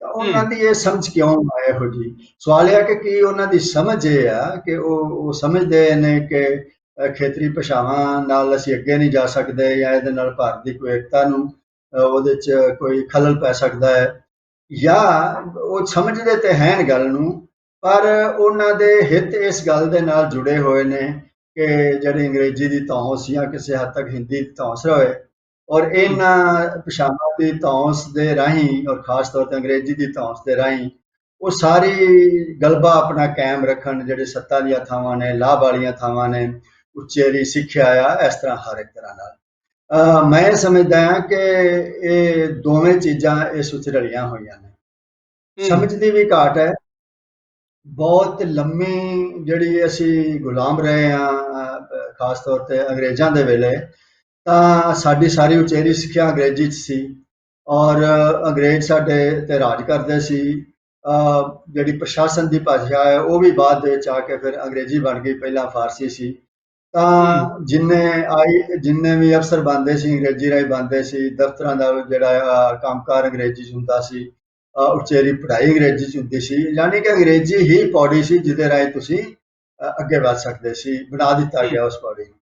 ਤਾਂ ਉਹ ਤਾਂ ਅੰਗਰੇਜ਼ਾਂ ਦੀ ਤੇ ਆਪਣੀ ਇੱਕ ਤਰ੍ਹਾਂ ਦੀ ਲੋੜ ਸੀ ਜਾਂ ਉਹਨਾਂ ਦੀ ਇੱਕ ਚਾਲ ਵੀ ਸੀ ਕਿ ਇਹਨਾਂ ਦੀਆਂ ਭਾਸ਼ਾਵਾਂ ਨੂੰ ਜੇ ਅਸੀਂ ਅਹਿਮੀਅਤ ਦਿੰਦੇ ਹਾਂ ਤਾਂ ਭਾਸ਼ਾ ਦੇ ਨਾਲ ਜੇ ਕੋਈ ਵਿਅਕਤੀ ਆਪਣੀ ਭਾਸ਼ਾ ਤੇ ਮਾਣ ਮਹਿਸੂਸ ਕਰਦਾ ਹੈ ਤਾਂ ਉਹਦੇ ਅੰਦਰ ਜਿਹੜੀ ਹੈ ਕੌਮੀਅਤ ਦੀ ਭਾਵਨਾ ਜਿਹੜੀ ਹੈ ਉਹ ਵੀ ਵੱਧਦੀ ਹੈ। ਔਰ ਇਹ ਗੱਲ ਅੰਗਰੇਜ਼ਾਂ ਨੂੰ ਬੜੀ ਜਿਹੜੀ ਖਤਰਨਾਕ ਲੱਗਦੀ ਸੀ ਕਿ ਜਾਏ ਭਾਰਤੀ ਅਗਰ ਉਹਨਾਂ ਦੇ ਅੰਦਰ ਆਪਣੀਆਂ ਭਾਸ਼ਾਵਾਂ ਲਈ, ਆਪਣੀਆਂ ਕੌਮੀਅਤਾਂ ਦੀ ਭਾਵਨਾ ਵਧੇ, ਤੇ ਜੇ ਵੱਧਦੀ ਹੈ ਤਾਂ ਫਿਰ ਉਹਨਾਂ ਦੇ ਖਿਲਾਫ ਉਹਨਾਂ ਲੜਾਈ ਲੜਨੀ ਸੀ। ਤਾਂ ਇਸ ਕਰਕੇ ਕੋਈ ਵੀ ਜਿਹੜਾ ਸਾਮਰਾਜ ਹੁੰਦਾ ਹੈ ਉਹ ਉਹਨਾਂ ਚਿਰ ਬਹੁਤਾ ਲੰਮਾ ਚਿਰ ਆਪਣਾ ਰਾਜ ਨਹੀਂ ਰੱਖ ਸਕਦਾ ਜਿੰਨਾ ਚਿਰ ਲੋਕਾਂ ਨੂੰ ਦਿਮਾਗੀ ਤੌਰ ਤੇ ਗੁਲਾਮ ਨਹੀਂ ਬਣਾਇਆ ਜਾਂਦਾ। ਉਹ ਦਿਮਾਗੀ ਤੌਰ ਤੇ ਗੁਲਾਮ ਬਣਾਉਣ ਦਾ ਇੱਕ ਤਰੀਕਾ ਇਹ ਹੈ ਕਿ ਉਹਨਾਂ ਦੇ ਸੱਭਿਆਚਾਰ ਨੂੰ, ਉਹਨਾਂ ਦੇ ਭਾਸ਼ਾ ਨੂੰ ਨੀਵਾਂ ਵਿਖਾਓ, ਉਹਨਾਂ ਨੂੰ ਨਸਤੀਆਂ ਬਣਾ ਦਿਓ। ਜਦੋਂ ਪੰਜਾਬੀ ਨਾਲ ਕੋਈ ਅਫਸਰ ਨਹੀਂ ਬਣ ਸਕਦਾ, ਦਫ਼ਤਰ 'ਚ ਪੰਜਾਬੀ ਨਾਲ ਕੰਮ ਨਹੀਂ ਹੁੰਦਾ, ਤਾਂ ਕਿਤਾਬਾਂ ਪੰਜਾਬੀ 'ਚ ਨਹੀਂ ਲਿਖੀਆਂ ਜਾਂਦੀਆਂ, ਅੰਗਰੇਜ਼ੀ ਲਿਖੀਆਂ ਜਾਂਦੀਆਂ ਨੇ, ਤਾਂ ਲੋਕਾਂ ਨੂੰ ਇੰਝ ਲੱਗਣ ਲੱਗ ਜਾਂਦਾ ਹੈ ਵੀ ਸ਼ਾਇਦ ਸਾਡੀ ਭਾਸ਼ਾ ਦੇ ਅੰਦਰ ਕੋਈ ਇਹੋ ਜਿਹੀ ਕਮਜ਼ੋਰੀ ਹੈ ਜਾਂ ਸਾਡੀਆਂ ਭਾਸ਼ਾਵਾਂ ਜਿਹੜੀਆਂ ਨੇ ਉਹ ਤਾਕਤ ਨਹੀਂ ਹੈ ਇਹਨਾਂ 'ਚ ਕਿ ਅਸੀਂ ਇਹਨਾਂ ਦੇ ਵਿੱਚ ਗਿਆਨ ਵਿਗਿਆਨ ਦੀ ਗੱਲ ਕਰ ਸਕੀਏ ਜਾਂ ਇਹਨਾਂ ਰਾਹੀਂ ਅੱਗੇ ਕਰ ਸਕੀਏ। ਉਹ ਨਾਲ ਦੀ ਨਾਲ ਇੱਕ ਗੱਲ ਹੋਰ ਜੁੜ ਗਈ ਇਹਦੇ ਵਿੱਚ, ਉਹ ਇਹ ਜੁੜ ਗਈ ਕਿ ਜਿਵੇਂ ਪਿਛਲੇ 40 ਕੁ ਸਾਲ ਤੋਂ ਦੁਨੀਆ ਦਾ ਜਿਹੜਾ ਆ ਵਿਸ਼ਵੀਕਰਨ ਹੋਇਆ, ਦੁਨੀਆ ਜੁੜੀ ਹੈ ਆਪਸ ਦੇ ਵਿੱਚ, ਤੇ ਲੋਕਾਂ ਨੂੰ ਲੱਗਾ ਵੀ ਦੁਨੀਆ ਨਾਲ ਜੁੜਨਾ ਤੇ ਬਹੁਤ ਜ਼ਰੂਰੀ ਹੈ। ਔਰ ਲੋਕਾਂ ਦੇ ਦਿਮਾਗ 'ਚ ਇਹ ਗੱਲ ਬਹਿ ਗਈ ਕਿ ਜਾਂ ਬਹਾ ਦਿੱਤੀ ਗਈ ਕਿ ਅੰਗਰੇਜ਼ੀ ਰਾਹੀਂ ਹੀ ਜੁੜਿਆ ਜਾ ਸਕਦਾ ਹੈ। ਤਾਂ ਇਹ ਜਿਹੜੀ ਸਾਡੀ ਸਥਿਤੀ ਸੀ, ਇਹਨੇ ਜਿਹੜੀ ਭਾਸ਼ਾ ਦੇ ਪ੍ਰਤੀ ਸਹੀ ਸਮਝ ਹੈ ਜਾਂ ਉਹ ਉਸ ਤੋਂ ਲੋਕਾਂ ਨੂੰ ਬਹੁਤ ਦੂਰ ਰੱਖਿਆ। ਔਰ ਸਾਡੀਆਂ ਆਜ਼ਾਦੀ ਤੋਂ ਬਾਅਦ ਵੀ ਜਿਹੜੀਆਂ ਸਰਕਾਰਾਂ ਆਈਆਂ, ਭਾਵੇਂ ਤੇ ਉਹ ਮਾਨਸਿਕ ਜਿਹੜੀ ਉਹਨਾਂ ਦੀ ਗੁਲਾਮੀ ਸੀ ਉਹਦੇ ਕਾਰਨ, ਭਾਵੇਂ ਇੱਕ ਸਵਾਰਥੀ ਹਿੱਤ ਕਾਰਨ ਵੀ ਅੰਗਰੇਜ਼ੀ ਦੇ ਰਾਹੀਂ ਉਹਨਾਂ ਦਾ ਗਲਬਾ ਜਿਹੜਾ ਆ ਉਹ ਬਣਿਆ ਰਹੇ ਸਾਰੀ ਸੱਤਾ ਦੇ ਕੇਂਦਰਾਂ ਤੇ, ਉਹਨਾਂ ਦੋਵਾਂ 'ਚੋਂ ਦੋਵੇਂ ਕਾਰਨਾਂ ਦਾ ਨਤੀਜਾ ਇੱਕੋ ਹੀ ਨਿਕਲਦਾ ਹੈ ਕਿ ਭਾਰਤ ਦੀਆਂ ਮਾਤ ਭਾਸ਼ਾਵਾਂ ਨੂੰ ਉਹ ਥਾਂ ਨਹੀਂ ਦੇਣਾ, ਉਹਨਾਂ ਨੂੰ ਵਰਤੋਂ 'ਚ ਨਹੀਂ ਲਿਆਉਣਾ, ਉਹਨਾਂ ਨੂੰ ਉਚੇਰੀ ਸਿੱਖਿਆ ਦਾ ਜਾਂ ਸਿੱਖਿਆ ਦਾ ਮਾਧਿਅਮ ਨਹੀਂ ਬਣਾਉਣਾ। ਪਰ ਪਿਛਲੇ 40 ਸਾਲਾਂ ਤੋਂ ਤੇ 80 ਤੋਂ ਬਾਅਦ ਤੇ ਉਲਟਾ ਪੁੱਠਾ ਗੇੜਾ ਹੋਰ ਵੀ ਵੱਡਾ ਆ ਗਿਆ ਹੈ ਕਿ ਪਹਿਲਾਂ ਸਕੂਲਾਂ ਦੀ ਪੜ੍ਹਾਈ ਜਿਹੜੀ ਹੁੰਦੀ ਸੀ ਉਹ ਮਾਤ ਭਾਸ਼ਾਵਾਂ 'ਚ ਹੀ ਹੁੰਦੀ ਸੀ ਪੂਰੇ ਭਾਰਤ 'ਚ, ਕੋਈ ਇੱਕਾ ਦੁੱਕਾ ਸਕੂਲ ਨੂੰ ਛੱਡ ਕੇ। ਹੁਣ ਪਿਛਲੇ 40 ਕੁ ਸਾਲਾਂ ਤੋਂ 30 ਸਾਲਾਂ ਤੋਂ ਖਾਸ ਤੌਰ ਤੇ ਸਕੂਲ ਦੇ ਵਿੱਚ ਵੀ ਜਿਹੜਾ ਮਾਤ ਭਾਸ਼ਾ ਮਾਧਿਅਮ ਦੀ ਪੜ੍ਹਾਈ ਹੈ ਉਹ ਘਟੀ ਹੈ ਔਰ ਉਹ ਕਿਸੇ ਹੱਦ ਤੱਕ ਹਾਲੇ ਵੱਧ ਰਹੀ। ਪੰਜਾਬ ਦੇ ਵਿੱਚ ਇਸ ਟਾਈਮ ਅੱਧੇ ਤੋਂ ਵੱਧ ਵਿਦਿਆਰਥੀ ਜਿਹੜੇ ਲਗਭਗ ਉਹ ਪੰਜਾਬੀ ਮਾਧਿਅਮ 'ਚ ਨਹੀਂ ਪੜ੍ਹ ਰਹੇ, ਉਹ ਅੰਗਰੇਜ਼ੀ ਮਾਧਿਅਮ 'ਚ ਪੜ੍ਹ ਰਹੇ ਨੇ। ਤਾਂ ਇਹੋ ਜਿਹੀ ਸਥਿਤੀ ਦੇ ਵਿੱਚ ਫਿਰ ਲੋਕਾਂ ਦੀ ਆਮ ਜਨ ਸਧਾਰਨ ਦੀ ਵੀ ਇਹ ਸਮਝ ਬਣ ਜਾਂਦੀ ਹੈ ਵੀ ਅੰਗਰੇਜ਼ੀ ਬਗੈਰ ਤੇ ਕੁਝ ਵੀ ਨਹੀਂ ਹੋ ਸਕਣਾ, ਅੰਗਰੇਜ਼ੀ ਬਗੈਰ ਤੁਸੀਂ ਪੜ੍ਹ ਨਹੀਂ ਸਕਣਾ, ਅੰਗਰੇਜ਼ੀ ਬਗੈਰ ਤੁਸੀਂ ਅਫਸਰ ਨਹੀਂ ਲੱਗ ਸਕਣਾ, ਅੰਗਰੇਜ਼ੀ ਬਗੈਰ ਤੁਸੀਂ ਕੰਮਕਾਰ ਨਹੀਂ ਚਲਾ ਸਕਦੇ। ਤਾਂ ਉਹਨਾਂ ਨੂੰ ਇੰਝ ਲੱਗਣ ਲੱਗ ਜਾਂਦਾ ਵੀ ਜਿਹੜੀ ਹੈ ਸਾਡੀ ਭਾਸ਼ਾ ਜਿਹੜੀ ਨਸਤੀ ਜੀ ਇਹਦੀ ਤਾਕਤ ਨਹੀਂ ਹੈ। ਉਹ ਵੀ ਆਪਣੀ ਭਾਸ਼ਾ ਨੂੰ ਜਿਹੜਾ ਆ ਉਹ ਹਰ ਇੱਕ ਵਿਅਕਤੀ ਅੱਗੇ ਵਧਣਾ ਚਾਹੁੰਦਾ ਹੈ, ਉਹ ਵੀ ਆਪਣੀ ਭਾਸ਼ਾ ਤੋਂ ਮੂੰਹ ਮੋੜਨ ਲੱਗ ਜਾਂਦੇ ਨੇ। ਉਹਨਾਂ ਦੇ ਦਿਮਾਗ ਹੀ ਇਸ ਤਰ੍ਹਾਂ ਦੇ ਬਣ ਜਾਂਦੇ ਨੇ ਵੀ ਸਾਡੀ ਭਾਸ਼ਾ 'ਚ ਪੜ੍ਹਾਈ ਨਹੀਂ ਹੋ ਸਕਦੀ, ਸਾਡੀ ਭਾਸ਼ਾ ਗਿਆਨ ਨਹੀਂ ਹੋ ਸਕਦਾ, ਸਾਡੀ ਭਾਸ਼ਾ 'ਚ ਸ਼ਾਇਦ ਕੋਈ ਤਾਕਤ। ਤੋ ਇਹੋ ਜਿਹੀ ਇਹ ਸਥਿਤੀ ਬਣਾ ਦਿੱਤੀ ਗਈ ਹੈ। ਔਰ ਇਹ ਮਤਲਬ ਕੱਲਾ ਉੱਪਰਲੇ ਵਰਗ ਕਰ ਹੀ ਨਹੀਂ, ਜਨ ਸਧਾਰਨ ਜਿਹੜਾ ਆ, ਔਰ ਜਿਹੜਾ ਭਾਰਤ ਦਾ, ਮੈਂ ਖਾਸ ਤੌਰ ਤੇ ਇਹਦੇ ਤੇ ਉਂਗਲੀ ਰੱਖਣੀ ਚਾਹਾਂਗਾ ਕਿ ਭਾਰਤ ਦਾ ਜਿਹੜਾ ਬੌਧਿਕ ਵਰਗ ਹੈ, ਬੁੱਧੀਜੀਵੀ ਜਿਹਨਾਂ ਨਾਲ ਆਪਾਂ ਆਨੇ ਆ, ਬੌਧਿਕ ਹਲਕੇ ਨੇ, ਉਹ ਵੀ ਇਸ ਮਾਨਸਿਕ ਗੁਲਾਮੀ ਦੇ ਬਿਲਕੁਲ ਸਧਾਰਨ ਬੰਦੇ ਵਾਂਗ ਸ਼ਿਕਾਰ ਨੇ। ਹੋ ਸਕਦਾ ਹੈ ਕਿ ਕੁਝ ਲੋਕ ਨੇ ਜਿਹੜੇ ਚਲੋ ਸਮਝਦੇ ਨੇ ਇਸ ਗੱਲ ਨੂੰ, ਪਰ ਮੈਂ ਸਮੂਹਕ ਤੌਰ ਤੇ ਬਹੁਮਤ ਜਾਂ ਬਹੁਤ ਵੱਡੇ ਬਹੁਮਤ ਦੀ ਗੱਲ ਕਰ ਰਿਹਾ। ਉਹ ਇਹ ਸਮਝਦਾ ਹੈ ਕਿ ਅੰਗਰੇਜ਼ੀ 'ਚ ਸਾਹਿਤ ਬੜਾ ਉੱਚਾ ਹੈ, ਅੰਗਰੇਜ਼ੀ 'ਚ ਗਿਆਨ ਅੰਗਰੇਜ਼ੀ ਰਾਹੀਂ ਹੋ ਸਕਦਾ ਹੈ। ਤੇ ਭਾਰਤ ਦਾ ਬਹੁਤ, ਮੈਂ ਤੁਹਾਨੂੰ ਇੱਕ ਮਿਸਾਲ ਦੇਣੀ ਚਾਹਾਂਗਾ। ਇੱਕ ਵਾਰੀ ਮੇਰੀ ਥੋੜੀ ਜਿਹੀ ਗੱਲ ਹੋਈ ਭਾਰਤ ਦੇ ਇੱਕ ਰਾਜਸੀ ਦਲ ਦੇ, ਪੰਜਾਬ ਰਾਜ ਦੇ ਜਿਹੜਾ ਸੀ ਸਭ ਤੋਂ ਵੱਡਾ ਆਗੂ ਸੀ, ਉਹ ਸਕੱਤਰ ਸੀ ਤੇ ਬੜਾ ਲੋਕ ਪੱਖੀ ਦਲ ਆਪਣੇ ਆਪ ਨੂੰ ਕਹਿੰਦੇ ਨੇ ਉਹ। ਤੋ ਮੈਂ ਜਦੋਂ ਆਂਦਾ ਸਾਂ ਵੀ ਇਹ ਜਿਹੜਾ ਅੰਗਰੇਜ਼ੀ ਦੀ ਧੌਂਸ ਹੈ ਜਾਂ ਆਪਣੀਆਂ ਭਾਸ਼ਾਵਾਂ ਦੀ ਅਣਦੇਖੀ ਹੈ, ਇਹਦੇ ਨਾਲ ਸਾਡਾ ਬਹੁਤ ਨੁਕਸਾਨ ਹੋ ਰਿਹਾ, ਤਾਂ ਉਹਦਾ ਅੱਗੋਂ ਜਵਾਬ ਸੀ ਵੀ ਆਪਾਂ ਦੁਨੀਆ ਨਾਲ ਨਹੀਂ ਜੁੜਨਾ। ਇੱਕ ਰਾਜਸੀ ਦਲ ਦਾ ਸੂਬੇ ਦਾ ਆਗੂ ਜਿਹੜਾ ਹੈ, ਉਹਦੀ ਸਮਝ ਦਾ ਇਹ ਪੱਧਰ ਹੈ, ਤਾਂ ਤੁਸੀਂ ਇੱਕ ਆਮ ਸਧਾਰਨ ਪਿੰਡ ਦੇ ਬੰਦੇ ਤੋਂ, ਸ਼ਹਿਰ ਦੇ ਬੰਦੇ ਤੋਂ, ਜਨ ਸਧਾਰਨ ਤੋਂ ਕੀ ਆਸ ਰੱਖ ਸਕਦੇ ਹੋ? ਇਸ ਕਰਕੇ ਸਾਰੀ ਸਥਿਤੀ ਇਸ ਟਾਈਮ ਇਹੋ ਜਿਹੀ ਹੈ ਕਿ ਭਾਰਤ ਦਾ ਜਿਹੜਾ ਬਹੁਤਾ ਤਬਕਾ ਆ, ਹਾਲਾਤ ਇਹੋ ਜਿਹੇ ਬਣਾ ਦਿੱਤੇ ਗਏ ਨੇ ਭਾਸ਼ਾਈ ਨੀਤੀਆਂ ਦੇ ਰਾਹੀਂ, ਸੱਤਾ ਵੱਲੋਂ, ਪਹਿਲਾਂ ਅੰਗਰੇਜ਼ਾਂ ਵੱਲੋਂ, ਫਿਰ ਸਾਡੀ ਆਪਣੀ ਸੱਤਾ ਵੱਲੋਂ, ਕਿ ਆਮ ਬੰਦੇ ਦੀ ਜਿਹੜੀ ਸਮਝੇ ਬਣੀ ਹੋਈ ਹੈ ਕਿ ਜਿਹੜਾ ਆ ਅੰਗਰੇਜ਼ੀ ਰਾਹੀਂ ਹੀ ਅੱਗੇ ਵਧਿਆ ਜਾ ਸਕਦਾ ਹੈ। ਔਰ ਹੁਣ ਉਹਦੇ ਨਾਲ ਇੱਕ ਹੋਰ ਬਹੁਤ ਵੱਡੀ ਗੱਲ, ਇਹਦੇ ਨਾਲ ਇੱਕ ਹੋਰ ਵੱਡਾ ਮੁਨਾਫਾ ਜੁੜ ਗਿਆ, ਜਿਹੜੀ ਸਾਡੀ ਨਿੱਜੀ ਸਿੱਖਿਆ ਪ੍ਰਣਾਲੀ, ਜਿਹੜੀ ਨਿੱਜੀ ਸਿੱਖਿਆ ਪ੍ਰਣਾਲੀ ਹੈ, ਇਹਦੀ ਸਾਰਾ ਦਾ ਸਾਵਾ ਹਵਾ ਮਹਿਲ ਇਸ ਗੱਲ ਦੇ ਉੱਤੇ ਟਿਕਿਆ ਹੋਇਆ ਹੈ ਕਿ ਅੰਗਰੇਜ਼ੀ ਮਾਧਿਅਮ 'ਚ ਅਸੀਂ ਪੜ੍ਹਾਉਣੇ ਆ, ਵੀ ਜਿਹੜੇ ਸਰਕਾਰੀ ਸਕੂਲਾਂ 'ਚ ਪੰਜਾਬੀ ਮਾਧਿਅਮ 'ਚ ਪੜ੍ਹਾਉਂਦੇ ਨੇ, ਪੰਜਾਬੀ ਨਾਲ ਕੋਈ ਤਰੱਕੀ ਨਹੀਂ ਹੋ ਸਕਦੀ, ਇਸ ਕਰਕੇ ਅਸੀਂ ਅੰਗਰੇਜ਼ੀ ਮਾਧਿਅਮ 'ਚ ਪੜ੍ਹਾਉਣੇ ਆ। ਤੇ ਉਹ ਲੋਕ ਫਿਰ ਇੱਧਰ ਨੂੰ ਅੰਗਰੇਜ਼ੀ ਮਾਧਿਅਮ ਵਾਲੇ ਨਿੱਜੀ ਸਕੂਲਾਂ ਵੱਲ ਭੱਜਦੇ ਨੇ, ਔਰ ਅੰਗਰੇਜ਼ੀ ਦੀ ਮੰਡੀ ਜਿਹੜੀ ਹੋਰ ਤਗੜੀ ਕੀਤੀ ਜਾਂਦੀ ਹੈ ਤਾਂ ਕਿ ਲੋਕ ਅੰਗਰੇਜ਼ੀ ਵੱਲ ਭੱਜਣ। ਹੁਣ ਇਹ ਜਿਹੜਾ ਤਬਕਾ ਆ ਜਿਨ੍ਹਾਂ ਦਾ ਸਵਾਰਥ ਇਹਦੇ ਨਾਲ ਜੁੜ ਗਿਆ, ਮੁਨਾਫਾ ਕਮਾਉਣਾ ਨਿੱਜੀ ਸਿੱਖਿਆ ਦੇ ਵਿੱਚੋਂ, ਉਹਨਾਂ ਦੀ ਸਾਰੀ ਇਹ ਦੁਕਾਨਦਾਰੀ ਜਿਹੜੀ ਹੈ, ਇਹ ਜਿਹੜਾ ਮੈਂ ਤੈਨੂੰ ਠੱਗੀ ਦਾ ਕਾਰੋਬਾਰ ਕਹਿਣਾ, ਵੀ ਇਹ ਜਿਹੜਾ ਠੱਗੀ ਦਾ ਕਾਰੋਬਾਰ ਹੈ, ਕਿਉਂ ਠੱਗੀ ਦਾ ਹੀ ਨਹੀਂ, ਇਹ ਬੇਸਮਝੀ ਦਾ ਕਾਰੋਬਾਰ ਹੈ। ਇਹਦੇ ਨਾਲ ਨਾ ਸਿੱਖਿਆ ਹੋ ਸਕਦੀ ਹੈ, ਨਾ ਇਹਦੇ ਨਾਲ ਚੰਗੀ ਅੰਗਰੇਜ਼ੀ ਆ ਸਕਦੀ ਹੈ, ਨਾ ਇਹਦੇ ਨਾਲ ਜਿਹੜੀ ਹੈ ਕੋਈ ਹੋਰ ਜਿਹੜੀ ਹੈ ਤਰੱਕੀ ਹੋ ਸਕਦੀ ਹੈ, ਨਾ ਪ੍ਰਸ਼ਾਸਨ ਠੀਕ ਹੋ ਸਕਦਾ ਅੰਗਰੇਜ਼ੀ ਨਾਲ, ਸਾਰੀਆਂ ਗੱਲਾਂ ਨੇ। ਇਹ ਜਿਹੜਾ ਕਾਰੋਬਾਰ ਹੈ, ਇਹਦਾ ਹੁਣ ਆਪਣਾ ਬਹੁਤ ਸਵਾਰਥੀ ਹਿੱਤ ਬਣ ਗਿਆ, ਔਰ ਇਹ ਬੜੇ ਤਗੜੇ ਲੋਕ ਨੇ, ਇਹਨਾਂ ਦੇ ਕੋਲ ਸਾਧਨ ਨੇ, ਸੱਤਾ ਦੀਆਂ ਥਾਵਾਂ ਤੇ ਨੇ, ਬੜੇ ਇਹਨਾਂ ਕੋਲ ਵਿੱਤੀ ਸਮਰੱਥਾ ਹੈ, ਹਰ ਤਰ੍ਹਾਂ ਦੀ ਸਮਰੱਥਾ ਹੈ। ਇਹ ਕਿਸੇ ਤਰ੍ਹਾਂ ਦਾ ਚਾਹੁੰਦੇ ਨਹੀਂ ਕਿ ਨੀਤੀਆਂ ਦੇ ਵਿੱਚ ਇਹੋ ਜਿਹਾ ਫਰਕ ਆ ਜਾਏ ਕਿ ਲੋਕ ਆਪਣੀਆਂ ਭਾਸ਼ਾਵਾਂ ਵੱਲ ਮੋੜ ਆਉਣ। ਇਹ ਸਾਰੀ ਸਥਿਤੀ ਹੈ। ਅਗਲਾ ਸਵਾਲ ਬਲਦੇਵ ਸਿੰਘ ਜੀ ਆਪ ਜੀ ਨੂੰ ਪੁੱਛਣਾ ਚਾਹੁੰਦੇ ਹੈਗੇ, ਤੇ ਕਿਉਂਕਿ ਜਿਹੜੀ ਆਹ ਤੁਸੀਂ ਸਾਨੂੰ ਸਾਰੀ ਗੱਲ ਸਮਝਾ ਰਹੇ ਆ, ਇਹ ਸਾਰਾ ਇਹਦਾ ਜਿਹੜਾ ਪੱਖ ਹੈ ਤੁਸੀਂ ਸਾਡੇ ਸਾਹਮਣੇ, ਸਾਡੇ ਦਰਸ਼ਕਾਂ ਦੇ ਸਾਹਮਣੇ ਰੱਖ ਰਹੇ ਹੋ, ਕਿਉਂਕਿ ਬਲਦੇਵ ਜੀ ਹੁਣੀ ਜਿਨ੍ਹਾਂ ਨੇ ਕੰਪਿਊਟਰ ਦੀ, ਕੀਬੋਰਡ ਦੀ ਤੇ ਹੋਰ ਬਹੁਤ ਸਾਰੀਆਂ ਵਿਗਿਆਨਕ ਚੀਜ਼ਾਂ ਦੇ ਉੱਤੇ ਬਹੁਤ ਕੰਮ ਕੀਤਾ, ਉਹ ਅਗਲਾ ਸਵਾਲ ਤੁਹਾਨੂੰ ਪੁੱਛਣਾ ਚਾਹੁੰਦੇ। ਬਲਦੇਵ ਜੀ। ਜੁਗਾ ਸਿੰਘ ਜੀ, ਸਤਿ ਸ੍ਰੀ ਅਕਾਲ ਜੀ। ਜਿਹੜੀ ਤੁਸੀਂ ਤਸਵੀਰ ਖਿੱਚ ਕੇ ਸਾਨੂੰ ਸਾਰੀ ਇਤਲਾਹ ਦਿੱਤੀ ਹੈਗੀ ਆ, ਉਹਦੇ ਤੋਂ ਇਹੀ ਲੱਗ ਰਿਹਾ ਹੈਗਾ ਕਿ ਅੰਗਰੇਜ਼ਾਂ ਦਾ ਜਿਹੜੀ ਪਾਲਿਸੀ ਸੀ ਉਹ ਪੂਰੇ ਦੇ ਪੂਰੇ ਬਰਕਰਾਰ ਹੈਗੀ ਆ, ਔਰ ਸਿਰਫ ਜਿਹੜੀ ਜਿਸ ਜਮਾਤ ਨੂੰ ਤੁਸੀਂ ਸੱਤਾਧਾਰੀ ਕਹਿੰਦੇ ਆ, ਉਹ ਅੰਗਰੇਜ਼ਾਂ ਤੋਂ ਬਿਲਕੁਲ ਅਲੱਗ ਨਹੀਂ ਹੈਗੀ। ਤੇ ਇਹਦਾ ਮਤਲਬ ਕਿ ਜਿਹੜਾ ਗਲਬਾ ਅੰਗਰੇਜ਼ੀ ਭਾਸ਼ਾ ਦਾ, ਉਹ ਉਸੇ ਹੀ ਤਰ੍ਹਾਂ ਬਰਕਰਾਰ ਹੈਗਾ ਜਿਸ ਤਰ੍ਹਾਂ ਕਿ ਅੰਗਰੇਜ਼ਾਂ ਦੇ ਸਮੇਂ ਸੀ। ਤੇ ਇਹਦਾ ਮਤਲਬ ਕਿ ਭਈ ਇਹਦੇ ਵਿੱਚ ਜਿਹੜੀ ਬਦਲਾਅ ਅਸੀਂ ਚਾਹੁੰਦੇ ਆ ਕਿ ਮਾਤ ਭਾਸ਼ਾ ਦਾ, ਜਾਂ ਸੈਂਟਰ ਦੀ ਸਰਕਾਰ ਜਿਹੜੀ ਆ ਉਹ ਹਿੰਦੀ ਦਾ ਚਰਚਾ ਕਰ ਰਹੀ ਆ, ਇਹਦਾ ਮਤਲਬ ਇਹ ਆ ਕਿ ਭਈ ਕੁਝ ਬਦਲਣ ਦੀ ਉਮੀਦ ਨਹੀਂ ਹੈਗੀ, ਨਾ ਤਾਂ ਸੈਂਟਰ ਤੇ ਨਾ ਹੀ ਜਿਹੜੀਆਂ ਸੂਬੇ ਦੀਆਂ ਭਾਸ਼ਾਵਾਂ ਉਹਨਾਂ ਦੀ ਕੋਈ ਉਮੀਦ ਹੈਗੀ ਆ, ਕੋਈ ਖਾਸ ਆਸ਼ਾ ਨਹੀਂ ਰੱਖ ਸਕਦੇ। ਤੁਹਾਡਾ ਕੀ ਖਿਆਲ ਹੈ?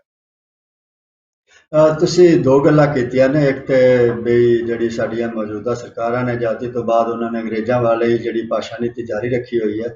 ਮੈਂ ਥੋੜਾ ਜਿਹਾ ਇਹਦੇ 'ਚ ਇੱਕ ਗੱਲ ਜੋੜਨਾ ਚਾਹਾਂਗਾ ਕਿ ਮੈਂ ਅੰਗਰੇਜ਼ਾਂ ਨੂੰ ਥੋੜੇ ਜਿਹੇ ਨੰਬਰ ਵੱਧ ਦੇਣੇ ਚਾਹਾਂਗਾ, ਕਿਉਂਕਿ ਅੰਗਰੇਜ਼ਾਂ ਨੇ ਵੀ ਭਾਰਤ ਦੀ ਸਿੱਖਿਆ ਕਦੀ ਅੰਗਰੇਜ਼ੀ ਮਾਧਿਅਮ 'ਚ ਸਕੂਲਾਂ ਵਿੱਚ ਨਹੀਂ ਕੀਤੀ। ਇਹ ਵੱਖਰੀ ਗੱਲ ਸੀ ਕਿ ਉਚੇਰੀ ਸਿੱਖਿਆ ਅੰਗਰੇਜ਼ੀ ਮਾਧਿਅਮ 'ਚ ਹੋਣ ਕਰਕੇ ਲੋਕਾਂ ਨੂੰ ਲੱਗਦਾ ਸੀ ਕਿ ਜੇ ਸਕੂਲ 'ਚ ਅੰਗਰੇਜ਼ੀ ਆਏਗੀ ਤਾਂ ਹੀ ਅੱਗੇ ਜਾ ਸਕੇ। ਭਈ ਇਹ ਜਿਹੜੀ ਸਕੂਲਾਂ ਦੇ ਵਿੱਚ ਅੰਗਰੇਜ਼ੀ ਮਾਧਿਅਮ ਦੀ ਸਿੱਖਿਆ ਆ, ਅੰਗਰੇਜ਼ਾਂ ਵੇਲੇ ਕੁਝ ਇੱਕਾ ਦੁੱਕਾ ਸਕੂਲ ਮਸੂਰੀ, ਸ਼ਿਮਲੇ ਇੱਧਰ ਉੱਧਰ ਹੁੰਦੇ ਸੀ ਜਿੱਥੇ ਉਹਨਾਂ ਦੇ ਆਪਣੇ ਨਿਆਣੇ ਜਾਂ ਸਾਡੀ ਅਫਸਰਸ਼ਾਹੀ ਦੇ ਨਿਆਣੇ ਜਾਂ ਅਮੀਰਾਂ ਦੇ ਨਿਆਣੇ ਪੜ੍ਹਦੇ ਸਨ। ਪਰ ਆਮ ਤੌਰ ਤੇ ਭਾਰਤ ਦੀ ਸਾਰੀ ਸਿੱਖਿਆ ਜਿਹੜੀ ਹੈ ਉਹ ਵੱਖ-ਵੱਖ ਸੂਬਿਆਂ ਦੇ ਵਿੱਚ ਪੰਜਾਬ ਨੂੰ ਛੱਡ ਕੇ ਬੰਗਾਲ 'ਚ ਬੰਗਾਲੀ 'ਚ ਹੁੰਦੀ ਸੀ, ਗੁਜਰਾਤ ਗੁਜਰਾਤੀ 'ਚ ਹੁੰਦੀ ਸੀ ਸਕੂਲ ਦੀ ਸਿੱਖਿਆ, ਮਹਾਰਾਸ਼ਟਰ 'ਚ ਮਰਾਠੀ ਸੀ, ਤਮਿਲਨਾਡੂ ਤਮਿਲ ਸੀ। ਪੰਜਾਬ ਤੇ ਉਹਨਾਂ ਦਾ ਕੋਈ ਖਾਸ ਗੁੱਸਾ ਸੀ ਵੀ ਇਹ ਲੋਕ ਸਾਡੇ ਕਬਜ਼ੇ 'ਚ ਸਭ ਤੋਂ ਬਾਅਦ 'ਚ ਆਏ ਨੇ, ਇਸ ਕਰਕੇ ਪੰਜਾਬ ਦੇ ਵਿੱਚ ਉਹਨਾਂ ਸਿੱਖਿਆ ਪੰਜਾਬੀ 'ਚ ਨਹੀਂ ਕੀਤੀ। ਪੰਜਾਬ ਦੇ ਵਿੱਚ ਸਕੂਲ ਦੀ ਸਿੱਖਿਆ ਵੀ ਉਹਨਾਂ ਨੇ ਉਰਦੂ 'ਚ ਕੀਤੀ ਔਰ ਉਹ ਸਾਨੂੰ ਬਿਲਕੁਲ ਆਪਣੀ ਭਾਸ਼ਾ ਤੋਂ ਦੂਰ ਕਰਨਾ ਚਾਹੁੰਦੇ ਸੀ ਔਰ ਉਹਨਾਂ ਨੂੰ ਦਿਸਦਾ ਸੀ ਕਿ ਸਭ ਤੋਂ ਖਤਰਨਾਕ ਥਾਂ ਜਿਹੜੀ ਹੈ ਸਾਡੇ ਖਿਲਾਫ ਹੈ ਪੰਜਾਬ ਹੋ ਸਕਦੀ ਹੈ, ਕਿਉਂਕਿ ਇਹ ਪੰਜਾਬ ਦਾ ਜਿਹੜਾ ਵਿਰਸਾ ਹੈ ਜਾਂ ਪੰਜਾਬ ਦੀ ਪੜ੍ਹਾਈ ਜਿਹੜੀ ਹੈ, ਤੁਸੀਂ ਹੈਰਾਨ ਹੋਵੋਗੇ ਕਿ ਜੋ ਅੰਗਰੇਜ਼ਾਂ ਦੇ ਆਉਣ ਤੋਂ ਪਹਿਲਾਂ ਬਾਲਗਾਂ ਦੇ ਵਿੱਚ ਸਾਖਰਤਾ ਦਰ ਸੀ ਉਹ ਅੱਜ ਵੀ ਪੰਜਾਬ ਦੀ ਨਹੀਂ ਹੈ। ਅੱਜ ਵੀ ਪੰਜਾਬ ਦੇ ਵਿੱਚ ਉਹ ਲੋਕ ਗਿਣਤੀ ਜ਼ਿਆਦਾ ਹੈ ਜਿਹੜੇ ਊੜਾ ਆੜਾ ਵੀ ਨਹੀਂ ਪੜ੍ਹ ਸਕਦੇ, ਜਿਨ੍ਹਾਂ ਦੀ ਗਿਣਤੀ ਅੰਗਰੇਜ਼ਾਂ ਦੇ ਆਉਣ ਤੋਂ ਪਹਿਲਾਂ ਘੱਟ ਸੀ। ਉਹਨਾਂ ਨੇ ਸਭ ਤੋਂ ਪਹਿਲਾਂ ਵੇਖਿਆ ਵੀ ਇਹ ਜਿਹੜੇ ਨੇ ਔਰ ਮੈਂ ਉਸ ਪਾਸੇ ਨੂੰ ਜਾਣਾ ਨਹੀਂ ਚਾਹੁੰਦਾ, ਪਰ ਫਿਰ ਵੀ ਇਹ ਜਿਹੜੀ ਸਾਡੀ ਆਜ਼ਾਦੀ ਤੋਂ ਬਾਅਦ ਔਰ ਖਾਸ ਤੌਰ ਤੇ ਪਿਛਲੇ 30 ਸਾਲਾਂ ਦੇ ਵਿੱਚ ਜਿਹੜਾ ਅੰਗਰੇਜ਼ੀ ਦਾ ਗਲਬਾ ਹੈ ਔਰ ਅੰਗਰੇਜ਼ੀ ਦਾ ਵਾਧਾ ਹੈ ਉਹ ਅੰਗਰੇਜ਼ਾਂ ਨਾਲੋਂ ਵੀ ਵੱਧ ਹੋਇਆ ਔਰ ਹੋਰ ਵੀ ਭੈੜੀ ਤਰ੍ਹਾਂ ਹੋਇਆ ਹੈ। ਦੂਜੀ ਗੱਲ ਤੁਸੀਂ ਕੀਤੀ ਹੈ ਵੀ ਕੁਝ ਹੋ ਸਕਦਾ ਕਿ ਨਹੀਂ ਹੋ ਸਕਦਾ। ਮੈਂ ਸ਼ੁਰੂ 'ਚ ਦੋ ਕਾਰਨ ਦੱਸੇ ਸੀ ਵੀ ਇੱਕ ਤੇ ਸਮਝ ਦੀ ਘਾਟ ਰਾਜਸੀ ਹਲਕਿਆਂ 'ਚ ਵੀ ਔਰ ਲੋਕਾਂ ਦੇ ਵਿੱਚ ਵੀ, ਔਰ ਦੂਜਾ ਮੈਂ ਕਿਹਾ ਸੀ ਕਿ ਨਾਲ ਦੇ ਸਵਾਰਥ ਜੁੜਿਆ ਹੋਇਆ ਹੈ। ਜਿਹੜੀ ਸਮਝ ਦੀ ਘਾਟ ਕਾਰਨ ਇਹ ਇੱਕ ਸਾਡੀ ਸਥਿਤੀ ਬਣ ਗਈ ਔਰ ਸਮਝ ਬਣ ਗਈ, ਲੋਕਾਂ ਦੇ ਦਿਮਾਗ 'ਚ ਬਹਿ ਗਿਆ ਵੀ ਸਾਡੀਆਂ ਭਾਸ਼ਾਵਾਂ ਨਾਲ ਤੇ ਅਸੀਂ ਅੱਗੇ ਨਹੀਂ ਵੱਧ ਸਕਦੇ। ਜੇ ਇਹ ਸਮਝ ਨੂੰ ਅਸੀਂ ਕਿਸੇ ਤਰ੍ਹਾਂ ਨਾਲ ਭੇਦ ਸਕਦੇ ਹਾਂ, ਇਹਦੇ 'ਚ ਆਪਾਂ ਕੋਈ ਮੋਰੀ ਕਰ ਸਕਦੇ ਹਾਂ ਔਰ ਸਾਡੇ ਅਸੀਂ ਵਿਖਾ ਸਕਦੇ ਹਾਂ ਵੀ ਇਹਦੇ ਨਾਲ ਸਾਡੇ ਬੜੇ ਵੱਡੇ ਨੁਕਸਾਨ ਹੋਏ ਨੇ।